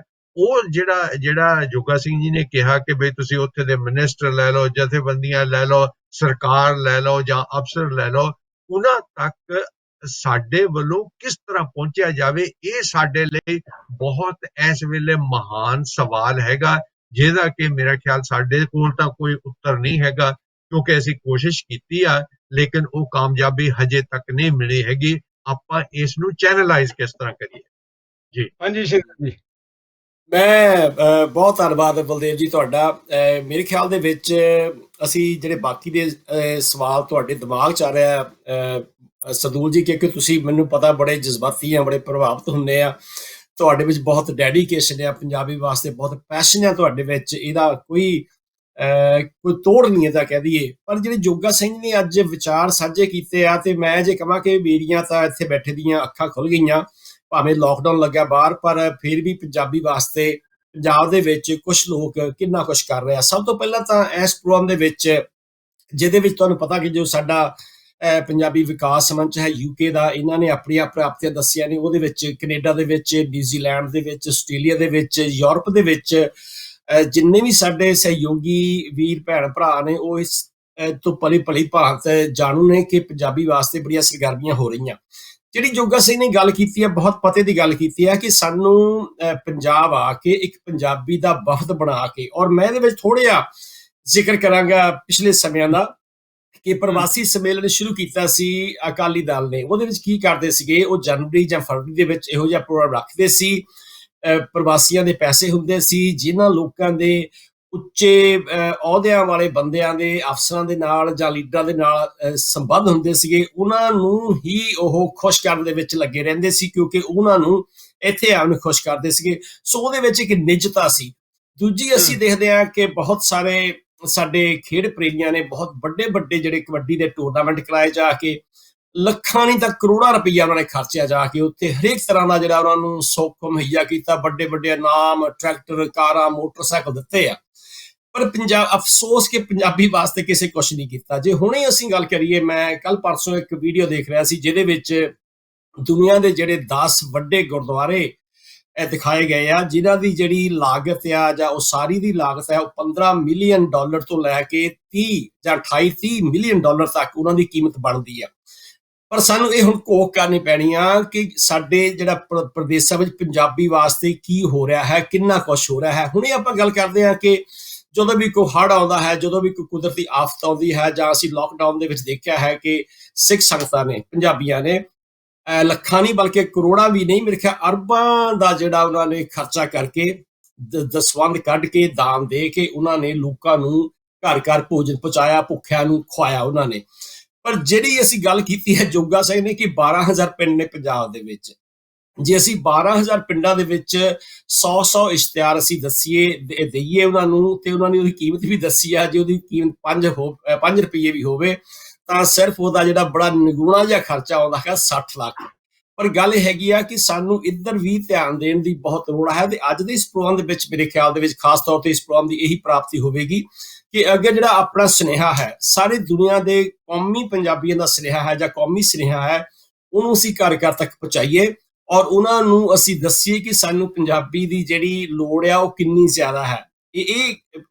ਪਰ ਇਹ ਵੀ ਮੰਨਣ ਵਾਲੀ ਗੱਲ ਹੈ ਕਿ ਬਹੁਤ ਸਾਰੇ ਮੁਲਕਾਂ ਦੇ ਵਿੱਚ, ਜਿਵੇਂ ਹੁਣ ਜੋਗਾ ਸਿੰਘ ਨੇ ਬ੍ਰੈਡਫੋਰਡ ਦੀ ਗੱਲ ਕੀਤੀ ਆ, ਪੰਜਾਬੀ ਵਾਸਤੇ ਕੰਮ ਹੋ ਰਹੇ ਆ, ਪਰ ਉਹਨੇ ਨਹੀਂ ਹੋ ਰਹੇ ਜਿੰਨੇ ਹੋਣੇ ਚਾਹੀਦੇ ਆ। ਸੋ ਆਪਾਂ ਵੀ ਮੇਰੇ ਖਿਆਲ ਪਹਿਲਾਂ ਇੱਥੇ ਲਾਮਬੰਦ ਹੋਈਏ। ਪਿੱਛੇ ਜੇ ਤੁਹਾਨੂੰ ਪਤਾ ਹੈ ਕਿ AQA ਜਿਹੜੀ ਕਿ ਇੱਥੇ ਪੰਜਾਬੀ ਇਮਤਿਹਾਨਾਂ ਦਾ ਜਿਹੜਾ ਸੰਚਾਰ ਕਰਦੀ ਹੈ ਜਾਂ ਉਹਨਾਂ ਨੂੰ ਸੰਭਾਲ ਕਰਦੀ ਹੈ, ਆਰਗੇਨਾਈਜ਼ ਕਰਦੀ ਹੈ, ਇੰਤਜ਼ਾਮ ਕਰਦੀ ਹੈ, ਉਹਦੇ ਵਿੱਚ ਜਿਹੜੇ ਇੱਥੇ ਬੱਚੇ ਪੜ੍ਹਦੇ ਆ ਜਾਂ A ਲੈਵਲ ਦੇ ਵਿੱਚ ਪੜ੍ਹਦੇ ਆ ਬੱਚੇ, ਉਹਨਾਂ ਦੀ ਗਿਣਤੀ ਬਹੁਤ ਘੱਟ ਗਈ ਸੀ, ਉਹਨੂੰ ਬੰਦ ਕਰਨ ਦੀ ਕੋਸ਼ਿਸ਼ ਕੀਤੀ ਗਈ। ਸੋ ਆਪਾਂ ਦੇ ਜਿਹੜੇ ਯਤਨ ਜਿਹੜੇ ਆ, ਮੋਰਚੇ ਆ, ਉਹ ਬੜੇ ਪੱਖਾਂ ਤੋਂ ਅਸੀਂ ਇਹਦੇ ਵਾਸਤੇ ਲੜਾਈ ਕਰ ਰਹੇ ਹੈਗੇ ਆ। ਪਰ ਜਿਹੜੀ ਜੋਗਾ ਸਿੰਘ ਨੇ ਅੱਜ ਸਾਨੂੰ ਦੱਸੀ ਹੈਗੀ ਹੈ, ਸੁਝਾਅ ਦਿੱਤੇ ਹੈਗੇ ਆ ਕਿ ਕੀ ਕੀਤਾ ਜਾਣਾ ਚਾਹੀਦਾ, ਕਿ ਮੇਰੇ ਖਿਆਲ ਦੇ ਵਿੱਚ ਅਸੀਂ ਇਕੱਠੇ ਹੋ ਕੇ ਆਪਣੀ ਮਾਂ ਬੋਲੀ ਪੰਜਾਬੀ ਵਾਸਤੇ ਆਪਾਂ ਯਤਨ ਕਰੀਏ, ਯਤਨਸ਼ੀਲ ਹੋਈਏ। ਔਰ ਜਿਹੜੀਆਂ ਬਲਦੇਵ ਜੀ ਨੇ ਗੱਲਾਂ ਕੀਤੀਆਂ, ਉਹਨਾਂ ਚਿਰ ਜਿਵੇਂ ਜੋਗਾ ਸਿੰਘ ਨੇ ਵੀ ਗੱਲ ਕੀਤੀ ਆ, ਉਹਨਾਂ ਚਿਰ ਜਿਹੜਾ ਵਿਗਿਆਨਕ ਸੱਭਿਆਚਾਰ ਆ ਪੰਜਾਬ ਦੇ ਵਿੱਚ ਕਦੇ ਵੀ ਕਿਉਂ ਸਥਾਪਿਤ ਨਹੀਂ ਹੋਇਆ, ਕਿਉਂਕਿ ਜਿਹੜੀ ਮਾਤ ਭਾਸ਼ਾ ਦੇ ਵਿੱਚ ਜਿਹੜੀ ਮੁੱਢਲੀ ਜਿਹੜੀ ਵਿੱਦਿਆ ਸੀ ਉਹ ਨਹੀਂ ਦਿੱਤੀ ਗਈ। ਹੁਣ ਆਪਾਂ ਦੇਖਦੇ ਆ ਇਹਨਾਂ ਮੁਲਕਾਂ ਦੇ ਵਿੱਚ ਆ ਕੇ ਕਿ ਆਪਾਂ 60 ਸਾਲ ਤੋਂ ਬਾਅਦ ਵੀ ਬੜੀ ਵਧੀਆ ਪੰਜਾਬੀ ਬੋਲ ਰਹੇ ਹਾਂ, ਪੰਜਾਬੀ ਦੇ ਨਾਲ ਸਾਨੂੰ ਪਿਆਰ ਹੈ ਔਰ ਪੰਜਾਬੀ ਦੇ ਵਿੱਚ ਅਸੀਂ ਗਿਆਨ ਪ੍ਰਾਪਤ ਕੀਤਾ ਹੈ ਔਰ ਬੱਚੇ ਵੀ ਇੱਥੇ ਬੜਾ ਸੋਹਣਾ ਸਿੱਖ ਰਹੇ ਆ। ਪਰ ਫਿਰ ਵੀ ਮੈਂ ਕਹਿੰਦਾ ਹੈਗਾ, ਅਸੀਂ ਬਰਤਾਨੀਆ ਦੀ ਗੱਲ ਕਰੀਏ ਤਾਂ ਬਹੁਤ ਸਾਰੇ ਗੁਰਦੁਆਰਿਆਂ ਨੂੰ ਇੱਧਰ ਧਿਆਨ ਦੇਣ ਦੀ ਲੋੜ ਹੈ, ਬਹੁਤ ਸਾਰੀਆਂ ਸਾਹਿਤਕ ਸੰਸਥਾਵਾਂ ਨੂੰ ਇੱਧਰ ਧਿਆਨ ਦੇਣ ਦੀ ਲੋੜ ਹੈ, ਬਹੁਤ ਸਾਰੀਆਂ ਪੰਜਾਬੀ ਸਭਾਵਾਂ ਨੂੰ ਇੱਧਰ ਧਿਆਨ ਦੇਣ ਦੀ ਵੀ ਲੋੜ ਹੈਗੀ ਆ। ਖੇਡ ਪ੍ਰੇਮੀਆਂ ਨੂੰ ਵੀ ਬੇਨਤੀ ਕਰਦੇ ਆ ਕਿ ਪੰਜਾਬੀ ਬਾਰੇ ਵੀ ਜ਼ਰੂਰ ਸੋਚਿਆ ਕਰਨ। ਸੋ ਮੇਰੇ ਖਿਆਲ ਦੇ ਵਿੱਚ ਤਾਂ ਸਾਡਾ ਸਾਂਝਾ ਯਤਨ ਹੋਣਾ ਚਾਹੀਦਾ ਹੈ ਕਿ ਅਸੀਂ ਪੰਜਾਬ ਦੇ ਵਿੱਚ ਵੀ ਕਿਵੇਂ ਪ੍ਰਭਾਵ ਪਾ ਸਕਦੇ ਆ। ਉਹਨਾਂ ਸਰਕਾਰਾਂ ਨੂੰ ਕਹਿ ਸਕਦੇ ਆ, ਉਹਨਾਂ ਅਦਾਰਿਆਂ ਨੂੰ ਕਹਿ ਸਕਦੇ ਆ, ਜਿਵੇਂ ਕਿ ਮਿੱਤਰ ਸਰਮੀਤ, ਮਿੰਦਰ ਸਿੰਘ ਸੇਖੋਂ ਔਰ ਪ੍ਰੋਫੈਸਰ ਧਿਰੇਂਦਰ ਰਾਓ ਜੀ ਬੜੇ ਲੰਮੇ ਸਮੇਂ ਤੋਂ ਲੱਗੇ ਹੋਏ ਆ। ਸੋ ਸਾਡਾ ਸਾਰਿਆਂ ਦਾ ਯਤਨ ਹੋਣਾ ਚਾਹੀਦਾ ਕਿ ਆਪਾਂ ਇਹਦੇ ਵੱਲ ਵੀ ਪੂਰਾ ਧਿਆਨ ਦਈਏ ਜੀ। ਬਿਲਕੁਲ ਜੀ, ਮੈਂ ਬਲਦੇਵ ਜੀ ਉਹਨਾਂ ਨੂੰ ਥੋੜੀ ਜਿਹਾ ਲਾਉਣਾ ਕਿ ਤੁਸੀਂ ਜਿਹੜੀਆਂ ਗੱਲਾਂ ਪੁਆਇੰਟ ਰੇਜ਼ ਕੀਤੇ ਆ, ਇਹ ਬਹੁਤ ਹੀ ਜ਼ਰੂਰੀ ਨੇ, ਸਭ ਕੁਝ ਹੈਗਾ। ਪਰ ਮੇਰੇ ਖਿਆਲ ਸਭ ਤੋਂ ਵੱਡੀ, ਜਦੋਂ ਵੀ ਕਿਸੇ ਆਰਗੇਨਾਈਜੇਸ਼ਨ ਨੇ, ਕਿਸੇ ਵੀ ਸੰਗਠਨ ਨੇ ਮੋਹਰੇ ਹੋ ਕੇ ਕੰਮ ਕਰਨਾ ਹੁੰਦਾ, ਕਿਉਂਕਿ ਜਿਹੜੀ ਸਵਾਲ ਜੋਗਾ ਸਿੰਘ ਹੁਣੀ ਵੀ ਕਰਕੇ ਗਏ, ਮੈਂ ਵੀ ਬਲਦੇਵ ਜੀ ਹੁਣਾਂ ਦੇ ਨਾਲ ਜਿਹੜੀ ਹੁਣ ਆਪਾਂ ਚਰਚਾ ਇਹ ਗੱਲ ਕਰ ਲਈਏ, ਕਿਉਂਕਿ ਇੱਕ ਕਿਸੇ ਆਰਗੇਨਾਈਜੇਸ਼ਨ ਦੇ ਲਈ ਇੰਨਾ ਕੁਝ ਕਰਨਾ ਬੜਾ ਮੁਸ਼ਕਲ ਹੋ ਜਾਂਦਾ। ਤੇ ਉਹਦੇ ਨਾਲ ਕਿਉਂਕਿ ਸਭ ਤੋਂ ਵੱਡੀ ਲੋੜ ਜਿਹੜੀ ਆਉਂਦੀ ਹੈ, ਉਹ ਆਉਂਦੀ ਹੈ ਮਾਇਕ ਲੋੜ, ਕਿਉਂਕਿ ਭਾਵੇਂ ਉਹਨਾਂ ਨੇ ਕਹਿਤਾ ਜੀ 5 ਰੁਪਏ ਦਾ ਇਸ਼ਤਿਹਾਰ ਬਣਦਾ, ਜੋ ਵੀ ਹੈਗਾ, ਪਰ ਜਿਹੜੀ ਹੈਗੀ ਆ ਇਹ ਦੋ ਗੱਲਾਂ ਆਉਂਦੀਆਂ। ਇੱਕ ਤਾਂ ਆਉਂਦੀ ਹੈ ਪੈਸੇ ਦੀ ਗੱਲ, ਦੂਸਰੀ ਆਉਂਦੀ ਹੈਗੀ ਆ ਜਿਹਨੂੰ ਆਪਾਂ ਫੁੱਟ ਸੋਲਜਰ ਕਹਿੰਦੇ, ਜਿਨ੍ਹਾਂ ਨੇ ਜਾ ਕੇ ਗਰਾਊਂਡ ਦੇ ਉੱਤੇ ਕੰਮ ਕਰਨਾ ਹੁੰਦਾ। ਸੋ ਇਹ ਸਾਰਾ ਕੁਝ ਕਰਨ ਦੇ ਲਈ ਬਹੁਤ ਕੁਝ ਕੰਮ ਕਰਨ ਦੀ ਲੋੜ ਹੈਗੀ ਆ। ਜਿੱਥੇ ਅਸੀਂ ਇੰਨੇ ਚਿੰਤਕ ਹੈਗੇ ਆ, ਸਾਨੂੰ ਆਹ ਕਰਨਾ, ਚਾਹੇ ਉਹ ਕੈਨੇਡਾ ਦੇ ਵਾਲੇ, ਚਾਹੇ ਅਮਰੀਕਾ ਵਾਲੇ ਆ, ਜਿੰਨੇ ਵੀ ਹੈਗੇ ਆ, ਅਸੀਂ ਸਾਰੇ ਚਿੰਤਕ। ਤੁਹਾਡਾ ਜਿਹੜਾ WhatsApp ਤੇ ਗਰੁੱਪ ਚੱਲਦਾ, ਜਿਹੜਾ ਉਹ ਇੰਨਾ ਹੀ ਪ੍ਰਭਾਵ ਕਰਦਾ ਲੋਕਾਂ ਨੂੰ, ਆਪਣੇ ਜਿੰਨੇ ਤੁਸੀਂ ਬੁੱਧੀਜੀਵੀ ਹੈਗੇ ਸਾਰਿਆਂ ਨੂੰ ਕਰਦਾ ਹੈਗਾ। ਮੇਰੇ ਭਾਵ ਕਹਿਣ ਤੋਂ ਹੈਗਾ ਵੀ ਮੈਂ ਬਲਦੇਵ ਜੀ ਉਹਨਾਂ ਦੇ ਨਾਲ ਜਿਹੜੀ ਹੁਣ ਗਾਹਾਂ ਚਰਚਾ ਇਹ ਕਰਨੀ ਚਾਹੁੰਦਾ ਹੈਗਾ ਕਿ ਇਸ ਨੂੰ ਅੱਗੇ ਲਿਜਾਣ ਦੇ ਲਈ, ਕਿ ਚਾਹੇ ਉਹ ਭਾਸ਼ਾ ਵਿਭਾਗ ਹੈਗਾ, ਚਾਹੇ ਪੰਜਾਬ ਦੀ ਗੌਰਮੈਂਟ ਹੈਗੀ, ਕਿਉਂਕਿ ਜਿੰਨੀ ਦੇਰ ਉਹ ਕਿਸੇ ਪਾਸਿਓਂ ਇਹ ਮਾੜਾ ਜਿਹਾ ਵੀ ਹੁੰਗਾਰਾ ਨਹੀਂ ਮਿਲਦਾ ਹੈਗਾ, ਫਿਰ ਇਹੀ ਗੱਲ ਆ ਜਾਂਦੀ ਹੈ ਵੀ you are banging your head against the wall. ਤੇ ਉਹ ਜਿਹੜੀ ਕਹਾਣੀ ਆ ਜਾਂਦੀ ਹੈ ਨਾ, ਉੱਥੇ ਆ ਕੇ ਫਿਰ ਬੰਦਾ ਥੋੜਾ ਜਿਹਾ ਪਿੱਛੇ ਨੂੰ ਹਟ ਜਾਂਦਾ, ਯਾਰ ਅਸੀਂ ਇਹ ਕੀ ਕਰਨ ਲੱਗੇ ਹਾਂ, ਕਿਉਂ ਕਰੀਏ। ਕਿਉਂਕਿ ਉਤਸ਼ਾਹਤ ਕਰਨ ਦੇ ਲਈ ਤੁਹਾਨੂੰ ਇਹ ਜਿਹੜੀਆਂ ਜੋਗਾ ਸਿੰਘ ਨੇ ਕਹੀਆਂ ਹੈਗੀਆਂ, ਮਿਨਿਸਟਰਾਂ ਨਾਲ ਗੱਲ ਕਰੋ, ਤੁਸੀਂ ਬਾਕੀ ਦੇ ਜਿਹੜੇ ਹੋਰ ਦਾਇਰੇ ਹੈਗੇ ਉਹਨਾਂ ਨਾਲ ਕੰਮ ਕਰੋ। ਇਹ ਕੰਮ ਛੋਟਾ ਜਿਹਾ ਨਹੀਂ ਹੈ, ਜਿਹੜਾ ਕਿੰਨੇ ਸਾਲਾਂ ਤੋਂ ਤੁਸੀਂ ਕਰਦੇ ਆ ਰਹੇ ਹੋ, ਇਕੱਠੇ ਕਰਦੇ ਆ। ਪਰ ਇਹ ਹੈਗਾ ਜਿੱਥੇ ਅੰਦਰੋਂ ਆਵਾਜ਼ ਨਹੀਂ ਆਉਂਦੀ, ਬਾਕੀ ਦੀਆਂ ਜਿਹੜੀਆਂ ਤੁਸੀਂ ਸੁਸਾਇਟੀਆਂ ਦੀ ਗੱਲ ਕੀਤੀ, ਚਾਹੇ ਉਹ ਸਪੋਰਟਸ ਮਹਿਕਮਾ ਹੈਗਾ, ਚਾਹੇ ਉਹ ਹੋਰ ਮਹਿਕਮਾ ਹੈਗਾ, ਜਦ ਤੱਕ ਸਾਰੇ ਥੋੜੇ ਜਿਹਾ ਇਹਦੇ ਵਿੱਚ ਹਮਲਾ ਨਹੀਂ ਨਾ ਮਾਰਦੇ, ਲਿਖਾਰੀ ਸਭਾ ਹੈਗੀਆਂ, ਉਨੀ ਦੇਰ ਮੇਰਾ ਖਿਆਲ ਹੈ ਇਹ ਨੂੰ ਥੋੜਾ ਜਿਹਾ ਵੀ 1-2 ਕਦਮ ਪੁੱਟਣ ਦੇ ਲਈ ਵੀ ਮੁਸ਼ਕਲ ਆ ਸਕਦੀ ਹੈ। ਹਾਂਜੀ ਬਲਦੇਵ ਜੀ। ਸਦੂਲ ਜੀ, ਤੁਸੀਂ ਪਹਿਲੀ ਤਾਂ ਗੱਲ ਹੈ ਕਿ ਇਹ ਬਹੁਤ, ਜਦੋਂ ਕਹਿੰਦੇ ਹੁੰਦੇ ਨਾ, hit the nail on the head. ਔਰ ਦੂਸਰਾ ਆ ਕਿ ਵੀ ਤੁਸੀਂ ਮੇਰੇ ਦਿਲ ਦੀ ਗੱਲ ਬੁੱਝ ਲਈ ਹੈਗੀ ਆ ਕਿ ਮੈਂ ਕੀ ਕਹਿਣਾ ਚਾਹੁੰਦਾ ਕਿ ਦੇਖੋ, ਬਾਹਰਲੇ ਪੰਜਾਬੀ ਜਿਹੜੇ ਆ, ਕੈਨੇਡਾ ਵਾਲੇ ਹੈਗੇ, ਕੈਨੇਡਾ ਦੇ ਵਿੱਚ ਤੁਹਾਨੂੰ ਪਤਾ ਬ੍ਰਿਟਿਸ਼ ਕੋਲੰਬੀਆ ਦੇ ਵਿੱਚ ਯੂਨੀਵਰਸਿਟੀ ਦੇ ਵਿੱਚ ਇੱਕ ਚੇਅਰ ਸਥਾਪਿਤ ਕੀਤੀ ਗਈ ਆ, ਉਹਨਾਂ ਨੇ ਬਹੁਤ ਕੰਮ ਕੀਤੇ ਹੈਗੇ ਆ। ਔਰ ਇੱਥੇ UK ਦੇ ਵਿੱਚ ਵੀ ਆਪਾਂ ਬਹੁਤ ਕੰਮ ਕੀਤੇ, ਗੁਰਦੁਆਰਿਆਂ ਦੇ ਵਿੱਚ ਆਪਾਂ ਜਾਂਦੇ ਹੈਗੇ ਆ, ਇੱਥੇ ਪੰਜਾਬੀ ਪੜ੍ਹਾਈ ਜਾਂਦੀ ਆ, ਜਿੰਨਾ ਕੁ ਆਪਾਂ ਕੰਮ ਕਰ ਸਕਦੇ। ਲੇਕਿਨ ਸਭ ਤੋਂ ਵੱਡਾ ਜਿਹੜਾ ਮੁੱਦਾ ਉਹ ਇਹ ਆ ਕਿ ਜਿਸ ਦੇਸ਼ ਦੀ ਭਾਸ਼ਾ ਆ ਇਹ ਪੰਜਾਬੀ, ਉੱਥੇ ਕੀ ਹੋ ਰਿਹਾ ਹੈਗਾ, ਸਭ ਕੁਝ ਉੱਥੋਂ ਨਿਕਲ ਕੇ ਆਉਣਾ। ਉਹ ਤੁਸੀਂ ਛਿੰਦਰ ਜੀ ਨੇ ਵੀ ਕਿਹਾ ਹੈਗਾ ਕਿ ਬਈ ਜੋਗਾ ਸਿੰਘ ਨੇ ਪਿੰਡਾਂ ਦੀ ਗੱਲ ਕੀਤੀ ਆ, ਲੇਕਿਨ ਜਦੋਂ ਅਸੀਂ ਬਾਹਰਲੇ ਪੰਜਾਬੀ 1-2 ਹਫ਼ਤੇ, 3 ਹਫ਼ਤੇ ਜਾਂ 4 ਹਫ਼ਤੇ ਲਈ ਜਾਂਦੇ ਹੈਗੇ ਆ, ਅਸੀਂ ਉਹਨਾਂ ਪਿੰਡਾਂ 12,000 ਪਿੰਡਾਂ ਦੇ ਵਿੱਚ ਫਿਰ ਨਹੀਂ ਸਕਦੇ। ਤੁਸੀਂ ਫੁੱਟ ਸੋਲਜਰ ਦੀ ਗੱਲ ਕੀਤੀ ਹੈਗੀ ਆ, ਅਸੀਂ ਉਹਨਾਂ ਨੂੰ ਜਿਹੜੇ ਜ਼ਰੀਏ ਆ ਉਹ ਤਾਂ ਜ਼ਰੂਰ ਦੇ ਸਕਦੇ ਹੈਗੇ ਆ। ਜਿੱਥੋਂ ਤੱਕ ਜੇ ਅਸੀਂ ਇੱਥੇ ਆ ਕੇ UK ਦੇ ਵਿੱਚ ਪੰਜਾਬੀਆਂ ਨਾਲ ਗੱਲ ਕਰਦੇ, ਦੇਖੋ ਜੀ ਪੰਜਾਬ ਦੇ ਵਿੱਚ ਪੰਜਾਬੀ ਭਾਸ਼ਾ ਦੇ ਲਈ ਆ ਜਥੇਬੰਦੀ ਆ ਕੰਮ ਕਰ ਰਹੀ ਆ, ਅਚੀਵਮੈਂਟ ਹੈਗੀਆਂ ਉਹਨਾਂ ਦੀਆਂ, ਲੇਕਿਨ ਉਹਨਾਂ ਨੂੰ ਆ ਜ਼ਰੂਰਤਾਂ ਹੈਗੀਆਂ ਲੇਕਿਨ ਉਹ ਜਥੇਬੰਦੀ ਜਦ ਹੈ ਹੀ ਨਹੀਂ, ਜਦ ਉਹ ਜਿਹੜਾ ਕੰਮ ਦਾ ਸਬੂਤ ਆ ਉਹ ਸਾਡੇ ਕੋਲ ਹੈ ਹੀ ਨਹੀਂ, ਤਾਂ ਅਸੀਂ ਉਹ ਜਿਹੜੇ ਆ ਪੈਸੇ ਇਕੱਠੇ ਕਰਨੇ ਹੈਗੇ ਆ, ਉਹ ਵੀ ਕਿਸ ਤਰ੍ਹਾਂ ਕਰ ਸਕਦੇ ਆ। ਸਮੱਸਿਆ ਬਿਲਕੁਲ ਵਾਪਸ ਉਹੀ ਆ ਜਾਂਦੀ, ਜੇਕਰ ਅਸੀਂ ਇੱਥੋਂ ਮੰਨ ਲਓ ਯੂਕੇ ਤੋਂ ਇੱਕ ਡੈਲੀਗੇਸ਼ਨ ਜਾਂਦਾ 5-7 ਬੰਦਿਆਂ ਦਾ, ਲੇਕਿਨ ਉੱਥੇ ਜਾ ਕੇ ਕਿਹਨੂੰ ਮਿਲਾਂਗੇ ਅਸੀਂ, ਕਿਹਦੇ ਥਰੂ ਮਿਨਿਸਟਰੀ 'ਚ ਜਾਵਾਂਗੇ, ਕਿਹਦੇ ਥਰੂ ਭਾਸ਼ਾ ਵਿਭਾਗ ਦੇ ਨਾਲ ਗੱਲ ਕਰਾਂਗੇ, ਜਦ ਸਾਨੂੰ ਉਹੀ ਨਹੀਂ ਮਿਲਦੇ ਉਹ ਜਰੀਏ, ਜਿਹੜੀ ਮੈਂ ਗੱਲ ਕੀਤੀ ਹੈ ਨਾ, ਕਿ ਜਿਹੜੇ ਸਾਡੀਆਂ ਜਿਹੜੀਆਂ ਕੋਸ਼ਾਂ ਆ ਉਹਨਾਂ ਨੂੰ ਚੈਨਲਾਈਜ਼ ਕਰਨ ਦੇ ਲਈ ਸਾਡੇ ਕੋਲ ਪੰਜਾਬ ਦੇ ਵਿੱਚ ਕੋਈ ਵੀ ਅਦਾਰਾ ਨਹੀਂ ਹੈਗਾ, ਜਿਹਨੂੰ ਕਿ ਅਸੀਂ ਇਹ ਕਹੀਏ ਜੀ ਅਸੀਂ 5-7 ਬੰਦੇ ਇਕੱਠੇ ਹੋ ਕੇ ਆ ਰਹੇ ਆ ਪੰਜਾਬ ਦੇ ਵਿੱਚ, ਅਸੀਂ ਇਸ ਤਰੀਕ ਨੂੰ ਚੰਡੀਗੜ੍ਹ ਹੋਵਾਂਗੇ, ਆਪਾਂ ਸਾਰੇ ਰਲ ਕੇ ਮਿਨਿਸਟਰ ਨੂੰ ਗੱਲ ਕਰਦੇ, ਚੀਫ ਮਿਨਿਸਟਰ ਨੂੰ ਮਿਲਦੇ, ਜਾਂ ਉਹ ਜਿਹੜੇ ਉਹਦੇ ਜ਼ਿਲ੍ਹਾ ਦੇ ਅਧਿਕਾਰੀ ਹੈਗੇ ਉਹਨਾਂ ਨੂੰ ਮਿਲਦੇ, ਉਹਨਾਂ ਤੇ ਦਬਾਅ ਪਾਇਆ ਜਾਵੇ। ਲੇਕਿਨ ਉਹ ਹੁੰਦਾ ਕਿਉਂ ਨਹੀਂ ਹੈਗਾ? ਉਹ ਇਸ ਲਈ ਨਹੀਂ ਹੁੰਦਾ ਕਿਉਂਕਿ ਉਹ ਸਾਡੇ ਕੋਲ ਚੈਨਲ ਮੌਜੂਦ ਨਹੀਂ ਹੈਗਾ। ਆਪਾਂ ਨੂੰ ਇਹ ਐਡਰੈਸ ਕਰਨਾ ਪਊਗਾ ਪੰਜਾਬ ਦੇ ਪੰਜਾਬੀਆਂ ਦੇ ਨਾਲ ਮਿਲ ਕੇ ਕਿ ਉਹ ਜਿਹੜੀ ਜਥੇਬੰਦੀ ਆ ਉਹ ਕਿਸ ਤਰ੍ਹਾਂ ਕਾਇਮ ਕੀਤੀ ਜਾਵੇ। ਠੀਕ, ਹਾਂਜੀ ਜੀ, ਮੈਂ ਹੁਣੇ ਕਰ, ਕਿਉਂਕਿ ਆਪਣੇ ਕੋਲ 5 ਮਿੰਟ ਰਹਿ ਗਏ ਹੈਗੇ ਆ, ਉਹ ਗੱਲ ਸਿਰਫ ਹੈਗੀ ਆ, ਜਿੰਨੀ ਦੇਰ ਸਾਡੀ ਜਿਹੜੀ ਏਜੰਡਾ ਆ ਨਾ, ਇਹ ਜਿਹੜਾ ਸਬਜੈਕਟ ਆ ਸਾਡਾ ਪੰਜਾਬੀ ਦਾ, ਜਿੰਨਾ ਚਿਰ ਉਹ ਨੰਬਰ 1 ਏਜੰਡੇ ਦੇ ਉੱਤੇ ਨਹੀਂ ਆ ਜਾਂਦਾ, ਜਿਹੜੀ ਪ੍ਰਾਇੋਰਿਟੀ ਹੈ ਜਿਹੜੀ ਹੈ ਨਾ, ਕਿਉਂਕਿ ਸਾਡੇ ਇੱਥੇ ਗੁਰਦੁਆਰਿਆਂ ਨੂੰ ਵੀ, ਸਾਡੇ ਜਿਹੜੇ ਵੀ ਮਹਿਕਮੇ ਜਿੰਨੇ ਵੀ, ਜਾਂ ਦੋਸਤ ਮਿੱਤਰ, ਜਾਂ ਜਿੰਨੀਆਂ ਸੰਸਥਾਵਾਂ ਬਣੀਆਂ ਹੈਗੀਆਂ, ਜਿੰਨਾ ਚਿਰ ਇਹਨੂੰ ਪ੍ਰਾਇੋਰਟਾਈਜ਼ ਨਹੀਂ ਕਰਦੇ ਅਸੀਂ, ਜਾਂ ਇਹਨੂੰ ਮਤਲਬ ਉਸ ਲੈਵਲ ਤੇ ਨਹੀਂ ਲੈ ਕੇ ਆਉਂਦੇ ਵੀ ਹਾਂ ਜੀ ਅਸੀਂ ਇਹਦੇ ਨਾਲ ਨਾਲ ਅਸੀਂ ਆ ਜਿਹੜੀ ਆਪਣੀ ਮਾਤ ਭਾਸ਼ਾ ਦਾ ਕੰਮ ਆ ਇਹ ਵੀ ਕਰਨਾ ਹੈਗਾ, ਜਦੋਂ ਤੱਕ ਅਸੀਂ ਇਸ ਗੱਲ ਨੂੰ ਨਹੀਂ ਲੈ ਕੇ ਆਉਂਦੇ, ਤੇ ਕਿਉਂਕਿ ਜੇ ਅਸੀਂ ਜਿੱਦਾਂ ਹੁਣ ਪਿਛਲੇ ਸਾਲਾਂ ਤੋਂ ਕੰਮ ਕਰਦੇ ਆ ਰਹੇ, ਤਿੰਨੇ ਹੀ ਕੰਮ ਕਰਦੇ, ਤੁਸੀਂ ਥੋੜ੍ਹਾ ਮੇਰੇ ਨਾਲੋਂ ਜ਼ਿਆਦਾ ਕਰਦੇ ਹੋ, ਮੈਂ ਤਾਂ ਤੁਹਾਡੀ ਸਪੋਰਟ ਦੇ ਉੱਤੇ ਹੁੰਨਾ। ਜਿੱਥੇ ਅਸੀਂ ਕੰਪਿਊਟਰ ਦੀ ਗੱਲ ਕਰਦੇ ਹਾਂ, ਜਿੱਥੇ ਅਸੀਂ ਮਤਲਬ ਇਹਨੂੰ ਟੈਕਨੋਲੋਜੀ ਦੀ ਗੱਲ ਕਰਦੇ ਵੀ ਪੰਜਾਬੀ ਜਿਹੜੀ ਆ ਇਹ ਕੰਪਿਊਟਰ ਤੇ, ਜਿੱਥੇ ਤੁਸੀਂ ਬਹੁਤ ਵੱਡਾ ਸਵਾਲ ਖੜਾ ਕਰ ਦਿੱਤਾ ਸੀ WhatsApp ਦੇ ਉੱਤੇ ਵੀ ਜਿਹਨੇ ਵੀ ਲਿਖਣੀ ਸਾਨੂੰ ਗੱਲ ਉਹ ਪੰਜਾਬੀ 'ਚ ਲਿਖੇ, ਸਾਨੂੰ ਅੰਗਰੇਜ਼ੀ 'ਚ ਨਾ ਲਿਖੇ, ਵੀ ਉਹ ਗੱਲ ਸ਼ੁਰੂ ਹੋ ਗਈ। ਜਦੋਂ ਇਹੋ ਜਿਹੀਆਂ ਗੱਲਾਂ ਨੂੰ ਅਸੀਂ ਲਿਆ ਕੇ ਉਹ ਹੌਲੀ ਲੈਵਲ ਜਿਹੜਾ ਨਾ ਉਹ ਉੱਪਰ ਲੈਂਦੇ ਆਵਾਂਗੇ ਤੇ ਲੋਕਾਂ ਨੂੰ ਨਾਲ ਜੋੜਾਂਗੇ, ਤੇ ਸਾਡੀ ਜਿਹੜੀ ਪ੍ਰਾਇੋਰਿਟੀ ਨੰਬਰ 1 ਹੋ ਜਾਏਗੀ, ਤੇ ਫਿਰ ਮੇਰਾ ਖਿਆਲ ਹੈ ਵੀ ਜਿਹੜੇ ਮਿਨਿਸਟਰ ਆ, ਚਾਹੇ ਉਹ ਗੌਰਮੈਂਟਾਂ ਹੈਗੀਆਂ, ਉਹਨਾਂ ਨੂੰ ਵੀ ਸਾਡੀ ਗੱਲ ਜ਼ਰੂਰ ਸੁਣਨੀ ਪਵੇਗੀ। ਇਹ ਬਸ ਹੁਣ 2-2 ਮਿੰਟ ਦੇ ਵਿੱਚ ਤੁਸੀਂ ਕੀ ਕਹਿਣਾ ਚੰਦਰਪਾਲ ਜੀ? ਮੈਂ ਤੁਹਾਡਾ ਬਹੁਤ ਧੰਨਵਾਦ ਕਰਦਾ, ਜਿਹੜੇ ਕਿ ਅਸੀਂ ਮੁੱਦੇ ਹੁਣ ਆਇਡੈਂਟੀਫਾਈ ਕੀਤੇ ਆ ਜਾਂ ਉਹਨਾਂ ਦੀ ਪਛਾਣ ਕੀਤੀ ਆ। ਪਰ ਮੈਂ ਥੋੜ੍ਹੇ ਜਿਹਾ 2 ਮਿੰਟ ਦੇ ਪਿੱਛੇ 1 ਮਿੰਟ ਮੈਂ ਲਵਾਂਗਾ ਪਿੱਛੇ ਜਾਣ ਵਾਸਤੇ। ਅਸੀਂ ਬੜੇ ਲੰਮੇ ਸਮੇਂ ਤੋਂ ਪੰਜਾਬੀ ਵਾਸਤੇ ਯਤਨ ਕਰਦੇ ਆ। ਮੈਨੂੰ ਯਾਦ ਹੈ ਕਿ ਕੁੰਦਨ ਸਿੰਘ ਖਹਿਰਾ ਜੀ ਵਾਲਸਾਲ ਤੋਂ ਤੇ ਗੁਰਬਖਸ਼ ਸਿੰਘ ਵਿਰਕ ਜੀ ਲੰਡਨ ਤੋਂ ਇੱਕ ਪ੍ਰੋਗਰਾਮ ਦੇ ਵਿੱਚ ਅਸੀਂ ਗੱਲ ਕਰ ਰਹੇ ਸੀ। ਕੁੰਦਨ ਸਿੰਘ ਖਹਿਰਾ ਨੇ ਕਿਹਾ ਕਿ ਪਿੰਡਾਂ ਦੇ ਵਿੱਚ ਇੱਕ ਭਈਆ ਸਾਰੇ ਪਿੰਡ ਨੂੰ ਹਿੰਦੀ ਬੋਲਣ ਲਾ ਦਿੰਦਾ ਹੈਗਾ। ਸੋ ਇਹ ਜਿਹੜਾ ਪ੍ਰਭਾਵ ਹੈਗਾ ਸਾਨੂੰ ਇਹ ਵੀ ਸੋਚਣਾ ਪੈਣਾ ਉਹਦੇ ਵਾਸਤੇ ਕੀ ਕੀਤਾ ਜਾਵੇ। ਪਰ ਕੈਨੇਡਾ ਦੀ ਤੁਸੀਂ ਗੱਲ ਕੀਤੀ ਆ, ਕੈਨੇਡਾ ਦੇ ਵਿੱਚ ਸਾਧੂ ਸਿੰਘ ਬਿਨੇ ਹੈਗੇ ਆ, ਬਲਵੰਤ ਸਿੰਘ ਸੰਘੇੜਾ ਹੈਗੇ ਆ, ਰਵਿੰਦਰ ਕੰਗ ਹੈਗੇ ਆ, ਅਮਨਪ੍ਰੀਤ ਆਲਮ ਹੈਗੇ ਆ ਜਿਹੜੇ ਕਿ ਗੂਗਲ ਜਾਂ ਹੋਰ ਵੱਡੀਆਂ ਕੰਪਨੀਆਂ ਵਿੱਚ ਕੰਮ ਕਰ ਰਹੇ ਆ, ਅਮਨਦੀਪ ਸਿੰਘ ਵਰਗੇ ਹੈਗੇ, ਗੁਰਤੇਜ ਸਿੰਘ ਨਿਊਜ਼ੀਲੈਂਡ ਵਿੱਚ ਬੈਠੇ ਆ, ਕੇਰ ਸ਼ਿਵ ਜੀ ਸਾਡੇ ਜਰਮਨ 'ਚ ਬੈਠੇ ਆ, ਔਰ ਬੜੇ ਲੰਬੇ ਸਮੇਂ ਤੋਂ ਅਸੀਂ ਪੰਜਾਬੀ ਸੱਥ ਦੀ ਵੀ ਗੱਲ ਕਰਦੇ ਆ, ਉਹ ਵੀ ਬੜਾ ਉਤਸ਼ਾਹ ਦਿਖਾ ਰਹੇ ਹੈਗੇ ਆ।